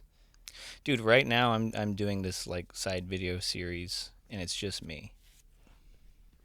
And like someone commented on there like something like Happy New Year is a great way to start my new year. I look forward to, more of your videos. I'm like, what? And immediately I'm just putting together like, I can't believe I did that. Did something to elicit that in another human being? Or did what? Made a video with just my face and put like, and at no other point in time would I fucking even, consider doing that. Yeah. Put my face on the internet with my mouth talking thoughts that I have. Like, that's ridiculous. And then I'm like looking at the track. I'm like, this whole podcast is like, well, if I wasn't doing this with Nick, like, I wouldn't do it at all. I could have all the tools and time and would not do it. Yeah. So like, and then this spun into me eventually getting to this point where I'm like, oh, I'm doing it on my own now too. That personally, Pretty cool. that was the goal. Yeah. From the beginning, where it was like, well, that'll be cool. Talk to Jeremy, catch up with Jeremy, go through some of these philosophical things and figure ourselves out and do all this shit. I knew that I would get a tremendous amount of something from that, unknown, but that was when I started like, I don't know where this is going to go, but fuck it, let's just do it. Because back to the whole fail or made it, right? There's a lot of shit in between there. And like, I closed down the solar business. Did that fail? And it's funny because when you explain that to people, like, oh man, you're back at work. Yeah, man, I had a lot, learned a lot of shit, applied a lot of stuff, figured a lot of stuff out, started some new journeys, met some fucking people. Don't you think you're a loser? Well, it's just like, man, what happened? Yeah. It's always negative. Yeah. Because they immediately, oh, you started a business. You're not a millionaire. You're not. And now you came doing it. You came back. You moved backwards. Dude, that's all your own mind's bullshit. Yeah. But so I knew from doing YouTube a little bit before, it was the same thing. And there's so many weird things, they call it like synchronicity, things that just kind of line up to give you what you needed at that time to keep going. Serendipity.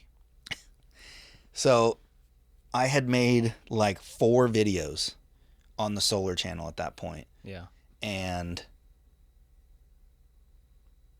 fucking Kenzie's iPhone on a $8 fucking ring light tripod deal. No microphone, no nut, just had some junk shit laying around and just started talking about things that I was experiencing while doing all these installs that people had no knowledge about. It was just, everybody was so fucking clueless, and it was like, damn, I'm just going to go talk about all the shit that I know about it now. And I posted that shit, and I just like, I think that was the last one where I was like, this takes a lot of effort. I don't know what I'm doing. The editing process is a fucking nightmare. So I'm trying to do everything in one take to try to ease the other shit. Didn't have a good program to edit with, but you don't know what you don't know. So I didn't know there was better stuff out there, and like, it was just a fucking mess, right? And when you're swimming upstream as that fish doesn't know what the fuck it's doing or where it's going, everything is so goddamn hard that you're just like, dude, it's been a month and I'm not rich yet. Like, this is a fucking, this is a pain in my ass. I'm done with this. And I just left it. I posted it, but I just left it, dude. And I just happened to see an email come across to the business email that we had, and it was like, wow, your channel is really substantially growing. You've passed 1,000 subscribers. Would you like to now monetize these videos? I'm like, what the fuck? Like I did? I hadn't looked at it, dude, in 6 months. Wow. So to me, it was like, well, it happened so fast. No, it didn't. Now that I've started the other channel and I'm like watching it like a hawk now, Mm-hmm. I'm like, dude, I just got to go back to like post it. If it's cool, it's cool. If it's not, fucking whatever. Yeah.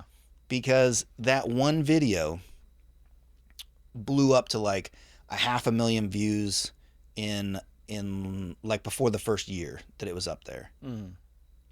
And then showed that just having something like that happen pushed you across the monetizing platform there, plateau that you can get to.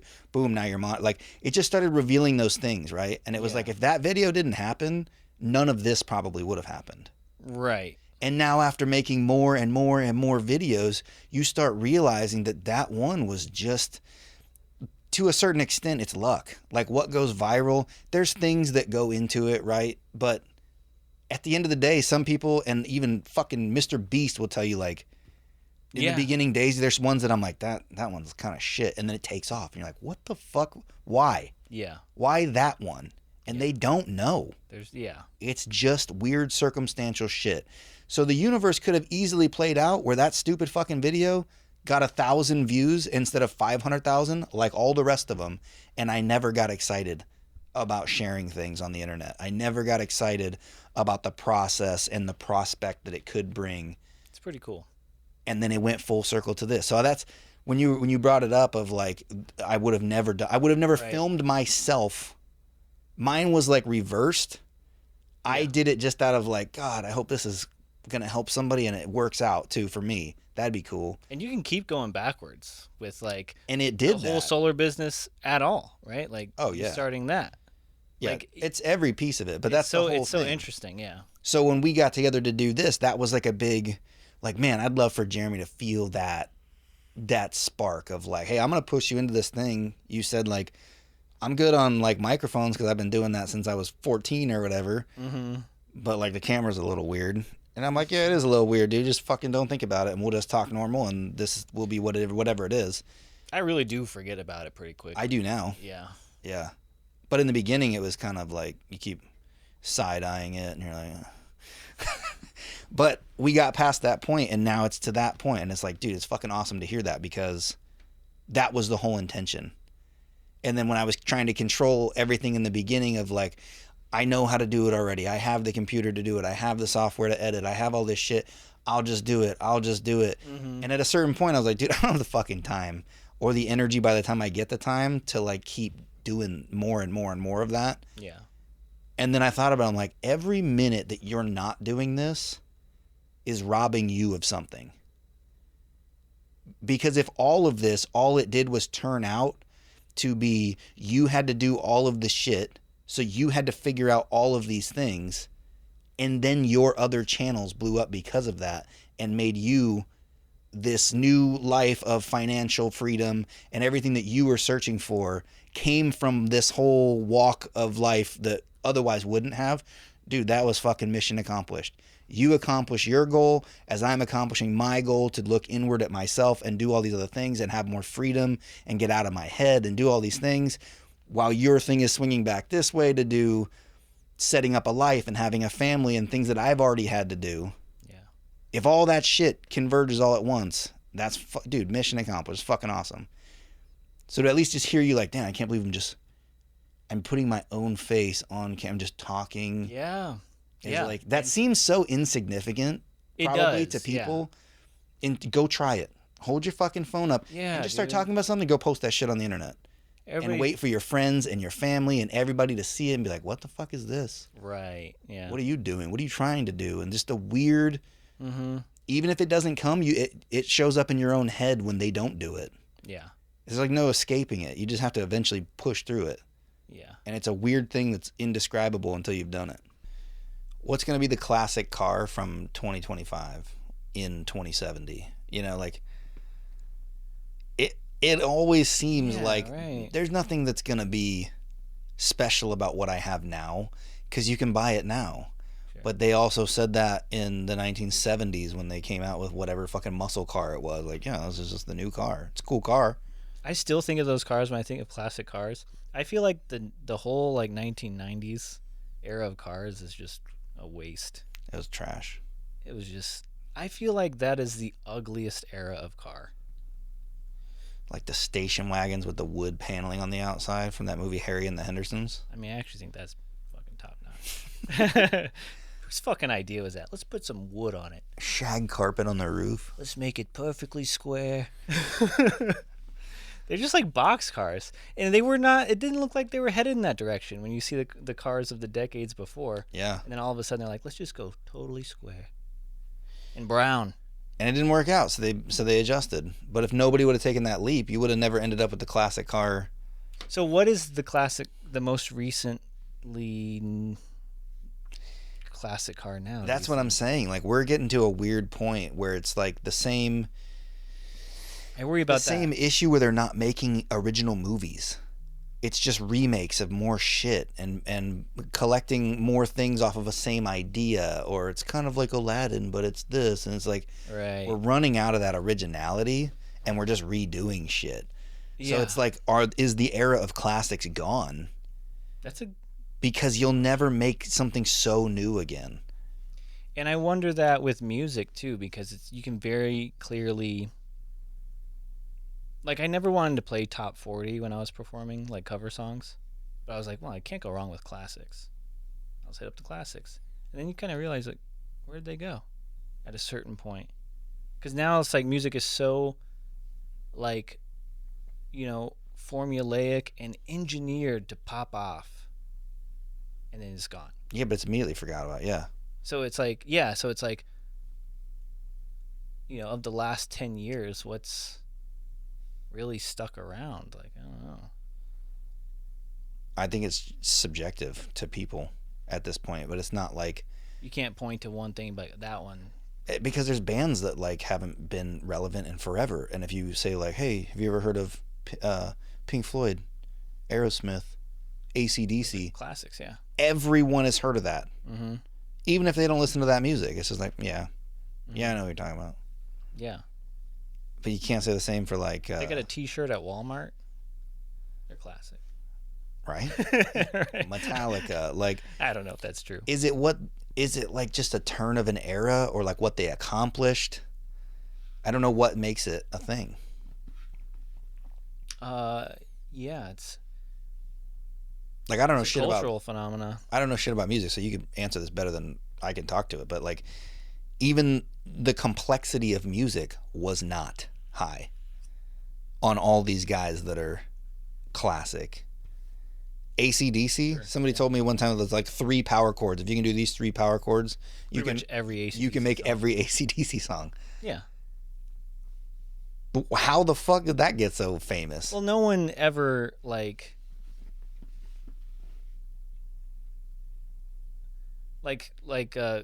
complex skill. That's for musicians to fan over.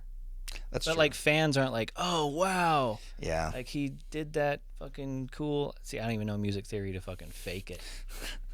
Yeah, you did the arpeggiated circle of fifths and the like. I don't know. Like, who cares? If it sounds good, it's good. It's like you Yeah. don't have to. You don't have to complicate it. Like, pizza's fucking classic, dude. Pizza's fucking simple as shit, dude. Everybody loves pizza.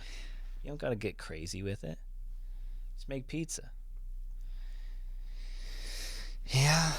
But it is weird. That's like, Nirvana the same way, by the way. Power chords, done. yeah. You know it all. I thought that the shit that Tom Morello was doing was going to catch on more. It kind of did, I guess, in a way, just not with guitarists. The looping and the Like effect shit. yeah. And then I'm like kind of glad it didn't, because that's just his thing and that's his sound. Yeah, and it's it did. cool. There's a whole like genre of music called shoegaze, which is like effects centric guitar work a lot of the time. Is the music wrapped around that concept, or is it just Kinda. because he was just like in a normal band, and then Yeah, when he it was was time to doing his do a solo, that's what he chose to do, and it was Yeah. like, well, this is fucking weird. Yeah, this does sound like a cat. Like you just plugged in a stray cat and started fucking. Yeah. Pretty cool. Yeah, my kids talk about that a lot when I'm like, hey, any of these fucking stupid toys you think are dumb and you just want to like take to take to Goodwill or whatever, think about it. Because I was the kid who sold his entire fucking Pokemon binder for $400 when I was God damn. 11. I was like fucking balling. I'm rich now. And I had like 3 or 4 each of those cards that are now worth like $1 million. Good God. And I was like, man, what the fuck? If I would have just put that away and been more like my brother, like the collector of fucking everything and never get rid of anything, but I'm just not that guy, I would have been fucking balling. Dude, I was so... I could be so fickle as a kid. I would just wake up one day and be like, that thing that I've been into for the last year, I don't care at all anymore. I just gave like, I swear it's like I woke up one day and like I gave my cousin my entire binder of Pokemon cards. Like, I'm over it. After like fiending over the fucking booster packs, bro. Like, yeah, whatever. I remember being like that with cartoons too. I was watching the Rugrats one day and I was like, actually, I hate this. I just never watched it again. Yeah. I did that with SpongeBob. Yeah. I watch it like every day, and then I'm like, fucking, I'm done with this. Yeah, over. Patrick's a fucking retard. Next. It's weird. Like, what is it about that day where you wake up and you're like, nah, I'm done? I don't know. It might just be satiation with the same thing. It's like, all right, seen enough. Yeah, dude. My buddy Schmidt, him and I have been friends. That needs to be a movie. My buddy Schmidt. We've been friends since 7th grade. And, like, if you were, like, a fly on the wall while we were hanging out, we're saying the worst shit to each other. Horrible stuff. And it's similar in the sense that it's just, like, we're both funny people, but our humor is totally lost on each other now. It's like, if you actually want to get that person to laugh, you have to take it to such an extreme level. Yeah, it's got to be because absurd. they're just like numb to like the effect that you would have. I think that's life. Yeah. Right? Yeah. You're numb to like fucking everything. Yeah. I did some mushrooms and sat in the hot tub like the other night. And me and Tiffany just sat there and laughed about the dumbest shit, dude. Like, awesome. I tried some new ones. They're called hillbillies. Okay. And I never had them before, but I just had them sitting around and never fucked with them. But I had read about them, like just Googled what's the difference. Can't tell most of the time of like, oh, this one makes you feel a little bit more like this. And it's like the sativa indica fucking conversation with weed. And I'm like, I don't know, dude. If I get high, I'm just really high. Right, yeah. So I tried these things because normally I'm just so introspective on like the golden teachers or whatever. Mm-hmm. Super introspective, non-verbal. Mm-hmm. Like, it's not a good time for anyone else around me. Yeah. If that's what I decide to do. But I tried those ones, and I was just the fucking most talkative thing. Every time I'd think of something, it'd just come out of my mouth. Yeah. Instead of just sitting there thinking about it and like, oh yeah, huh, and like running it back like, yeah, for way too fucking long. I was just saying shit. Yeah. And then she'd think about it and then say some shit, and then I'd think about it and say some shit. We were talking about how Ivan has that lizard, that bearded dragon. Mm-hmm. None of this was funny while she was doing it, but then reflecting on it in that state, I fucking almost pissed my pants laughing so hard, dude. She was feeding the fucking lizard, who's fat as fuck, by the way, the lizard. I didn't know they got fat. Yeah, this one did. That's pretty cool. And we have a friend who has one that's like fit, like it's athletic. Yeah. So we saw that one for the first time the other day, and I was like, what the fuck are we doing to our lizard? Like, this thing is obese. But anyway, so they were feeding it like worms, but it was like, well, she doesn't like get totally motivated to eat the worms unless you pick them up and like jiggle them. Yes. Dangle it in front of my face. So I was watching her fucking do this. I'm like, is this real right now? You're like dancing her fucking food to her so she's even remotely interested in eating it. I thought it was the dumbest shit ever. And then I saw her, she specifically cut strips of bell pepper into the shape of really skinny worms that she was feeding the lizard so that she could go worm and then jiggle a bell pepper and get it to eat one of those too. Gotcha. I was just like, this is fucking ridiculous. And then if you know anything about bearded dragons, their eyesight, like their color perception, their color scale is like 10 times better than ours. Oh shit. I thought they'd be like fucking black and white, retarded, just Right. bumping Yeah. into rocks and shit until they find something cool. No, they're like pretty intelligent and they see good as shit. So I'm like, you're not like tricking her, right? She knows what that is. She's like, oh no, she eats more of it if I do this. I'm like, whatever, dude. So I walk out of there. But then that night I was fucking sitting there thinking about that, and I was like, dude, how absurd is it Yeah. that you chopped her food into worm-shaped foods That's taking time. and then had the audacity to think to yourself that you're tricking her into eating this thing, Gotcha. but Yeah. you didn't. She's just eating it. Well, she eats more of it if I do that. I'm like, oh my God. Dude, I laughed about that so fucking hard. And then I made the connection as like your mushroom brain is just reeling through all this shit. Yeah. I made the connection that like she's probably obese because you're like doing these tricks to force her to eat more food, because we just saw this other lizard who's like fucking doing push-ups and shit, Yeah. hanging off of its cage doing fucking pull-ups, and ours can't even make it out of the log. Yeah.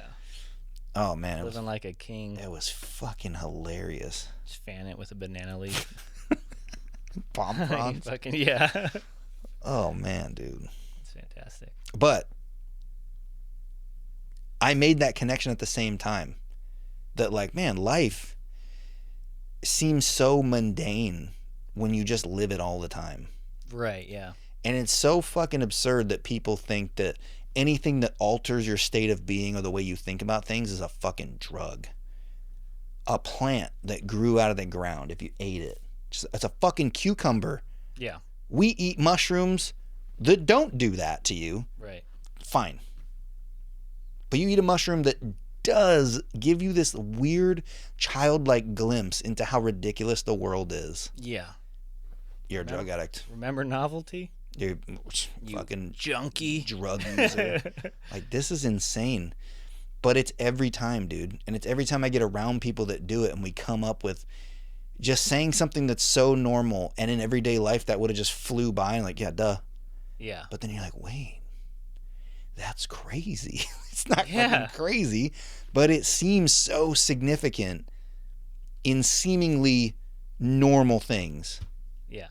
And that is the beauty of it, dude. Every few months I just sit there and I feel like dude, I'm over this. Like, I need a night of just like clearing out the cobwebs of shit Yeah. and getting back to that. Remind me why this is cool and matters. Yeah. Mm-hmm. It's kind of sad, dude. You know what's sad is like I think as an adult I no longer have favorites. Of anything. Yeah. What's your favorite food? I don't know. Dude, when I was a kid, it was devotedly mashed potatoes. Dude, no hesitation, mashed potatoes. What's your Yeah. favorite drink? Brisk iced tea, dude. Brisk, baby. I was obsessed. I asked for it for Christmas. I fucking love that shit. Yeah, dude, that shit gave me heartburn. First time I ever got heartburn was from Brisk, and I was like, fuck, I can't drink this anymore. That is so Favorite true. movie, favorite color. Like, people always ask, what's your favorite this? And Yeah. now as an adult, I'm like, nothing. I don't know. I told Tiffany about this the other day that was like, every fucking question I get asked, it's not even about favorite, nothing. Every question I get asked, I've pushed my brain to the point of analyzing everything of why, to where now I'm like, dude, nothing is a simple fucking answer. Yeah. Nothing. Do you believe in God? What are we calling God? Dude, yeah. That should be a yes. That for my entire life, anyone I've ever heard around me answering that question, it was yes or no, and it was yes or no. Now Sure. it's like, Kinda. what are you calling God? Yeah, What is that? What do you mean? Jesus? The guy? Do I believe the guy existed on Earth at one point? Or do I believe it exactly the way that like everybody thinks of it? Which I need to make this distinction before I tell you something about myself. Conscious omnipotent creator or An amalgamation of energy that's all lifeguard? consciousness. Like, what is God? Lifeguard daddy? Lifeguard sky daddy? Yeah, it is. It's complicated. But it's fucking shouldn't be. And it's kind of weird. I mean, the religion part is, right? Because it's so unknown and you're not ever going to prove it. You're like, Whatever. it's fucking simple. God's real. But like other things, like what's your favorite movie? It's like, well, like what kind of vibe? What genre? Yeah, like what are we? Like horror movie or? Right, because I'm not gonna say one's my favorite of this. If I feel like laughing that day, I'd pick a comedy. Mm. But I'm not gonna say Texas Chainsaw Massacre because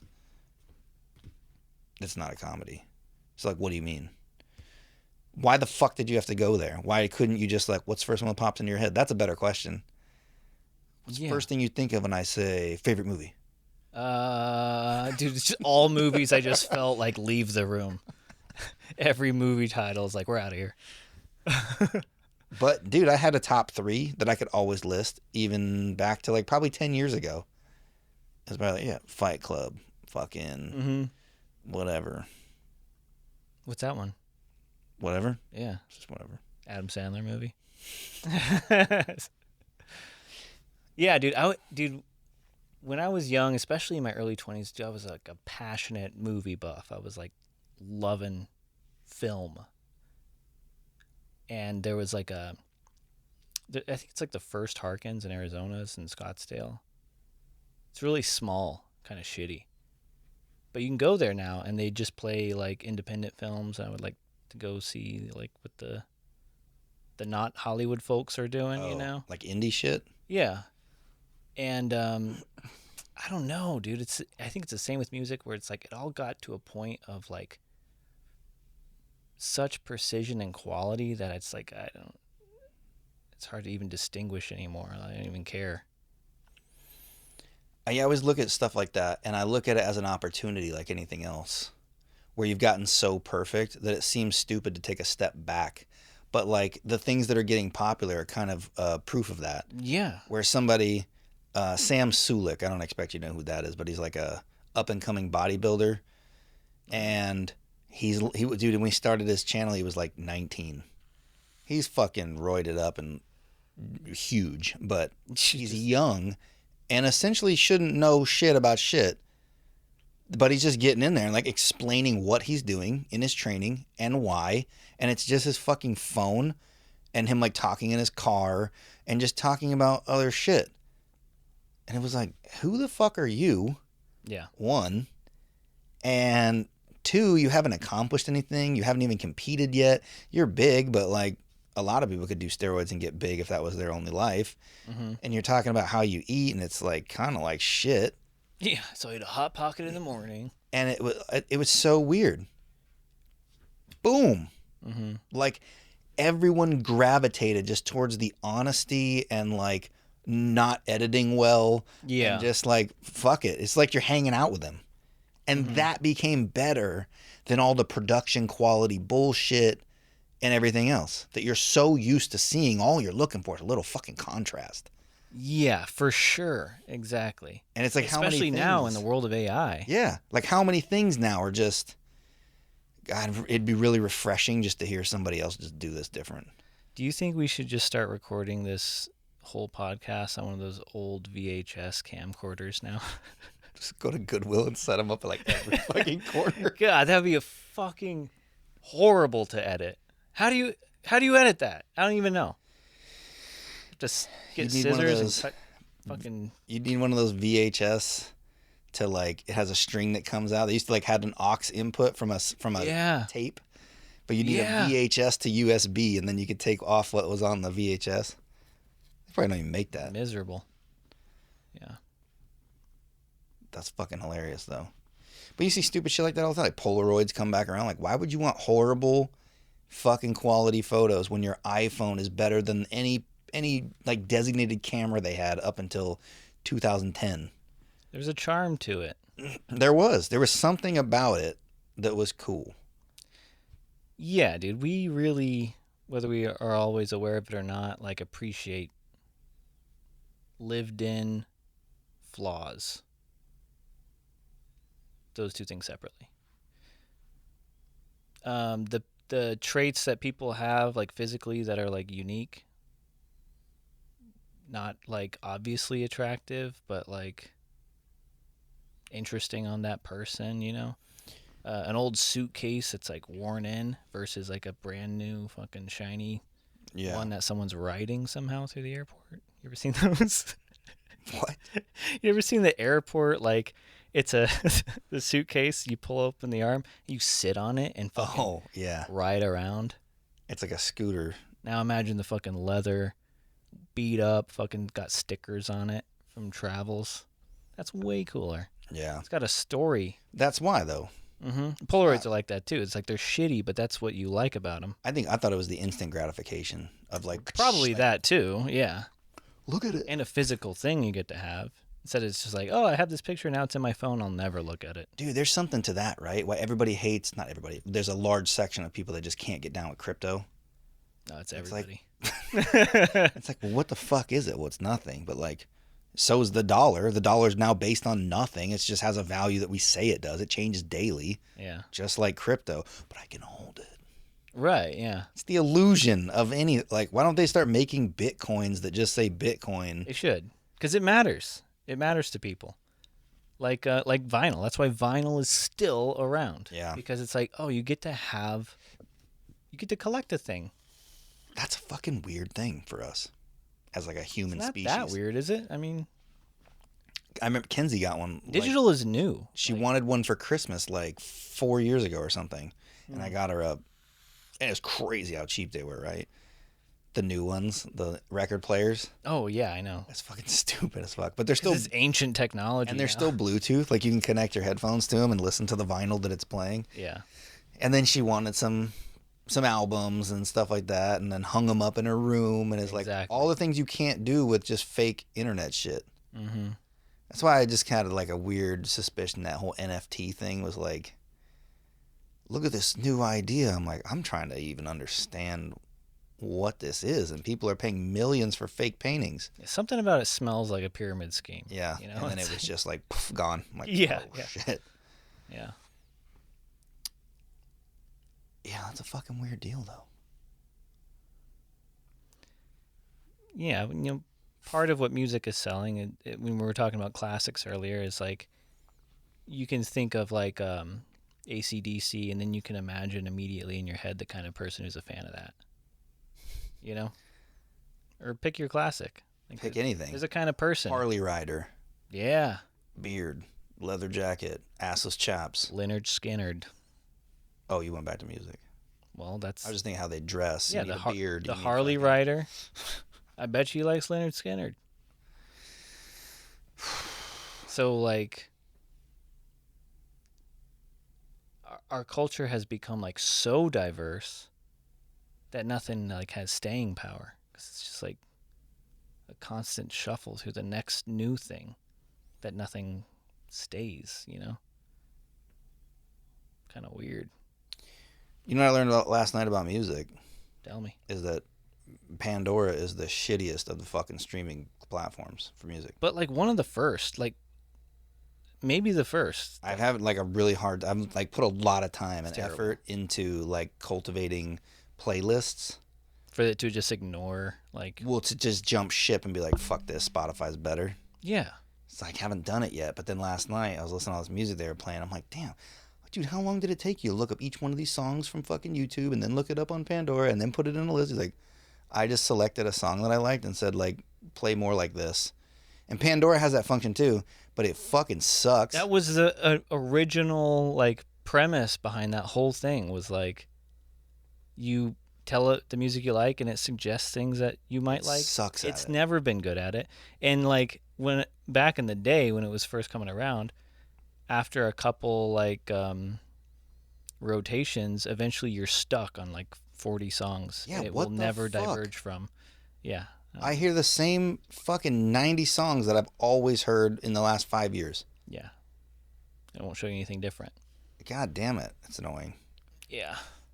I even like search for stuff like really vague, like EDM remixes of popular songs. Like that's what I'm trying to find right now. And then I go to this fucking New Year's party last night. That was the whole night. I'm like, this is fucking dope. How did you cultivate this list? Like that one is one of those. Oh, it's a pop song that they turned into EDM. Play more like this, and it gave him 3 hours of continuous play just on one button push, and it was good. He only skipped like 2 songs that were like, this one kind of fucking sucks. Nice. Outside of that, it was just good shit the whole night. I'm like, Well, now we got AI. Pandora fucking doesn't. Apparently, the thing sucks ass, dude. Dude, I think what happened with Pandora is it's like it's digital real estate. It's like, oh, like we're a platform that's gonna like bring attention to like artists who are similar to other artists that people might not immediately know about, you know? And then maybe a record label's like, oh, cool, we'll give you some money to make sure that our artists show up first. Mm. And then you're just listening to the top pool of Yeah. those fucking artists. I don't doubt that at all. That's like when I started selling shit on Amazon. Mm-hmm. And then you find out that if some company wants to pay for the search result that people are looking for your product, but they pay more money than you, their product pops up when you search for mine. Exactly. Are you fucking kidding me? That should be illegal. It's pretty fucked up. Like, that's not what they're looking for. Right. It. But they gave us all this money. Yeah, it fucking makes me angry. Yeah. So yeah, I think I need to make the switch. Take a chance. Make a change. Things are going your way. Who was that? Destiny's Child? Oh.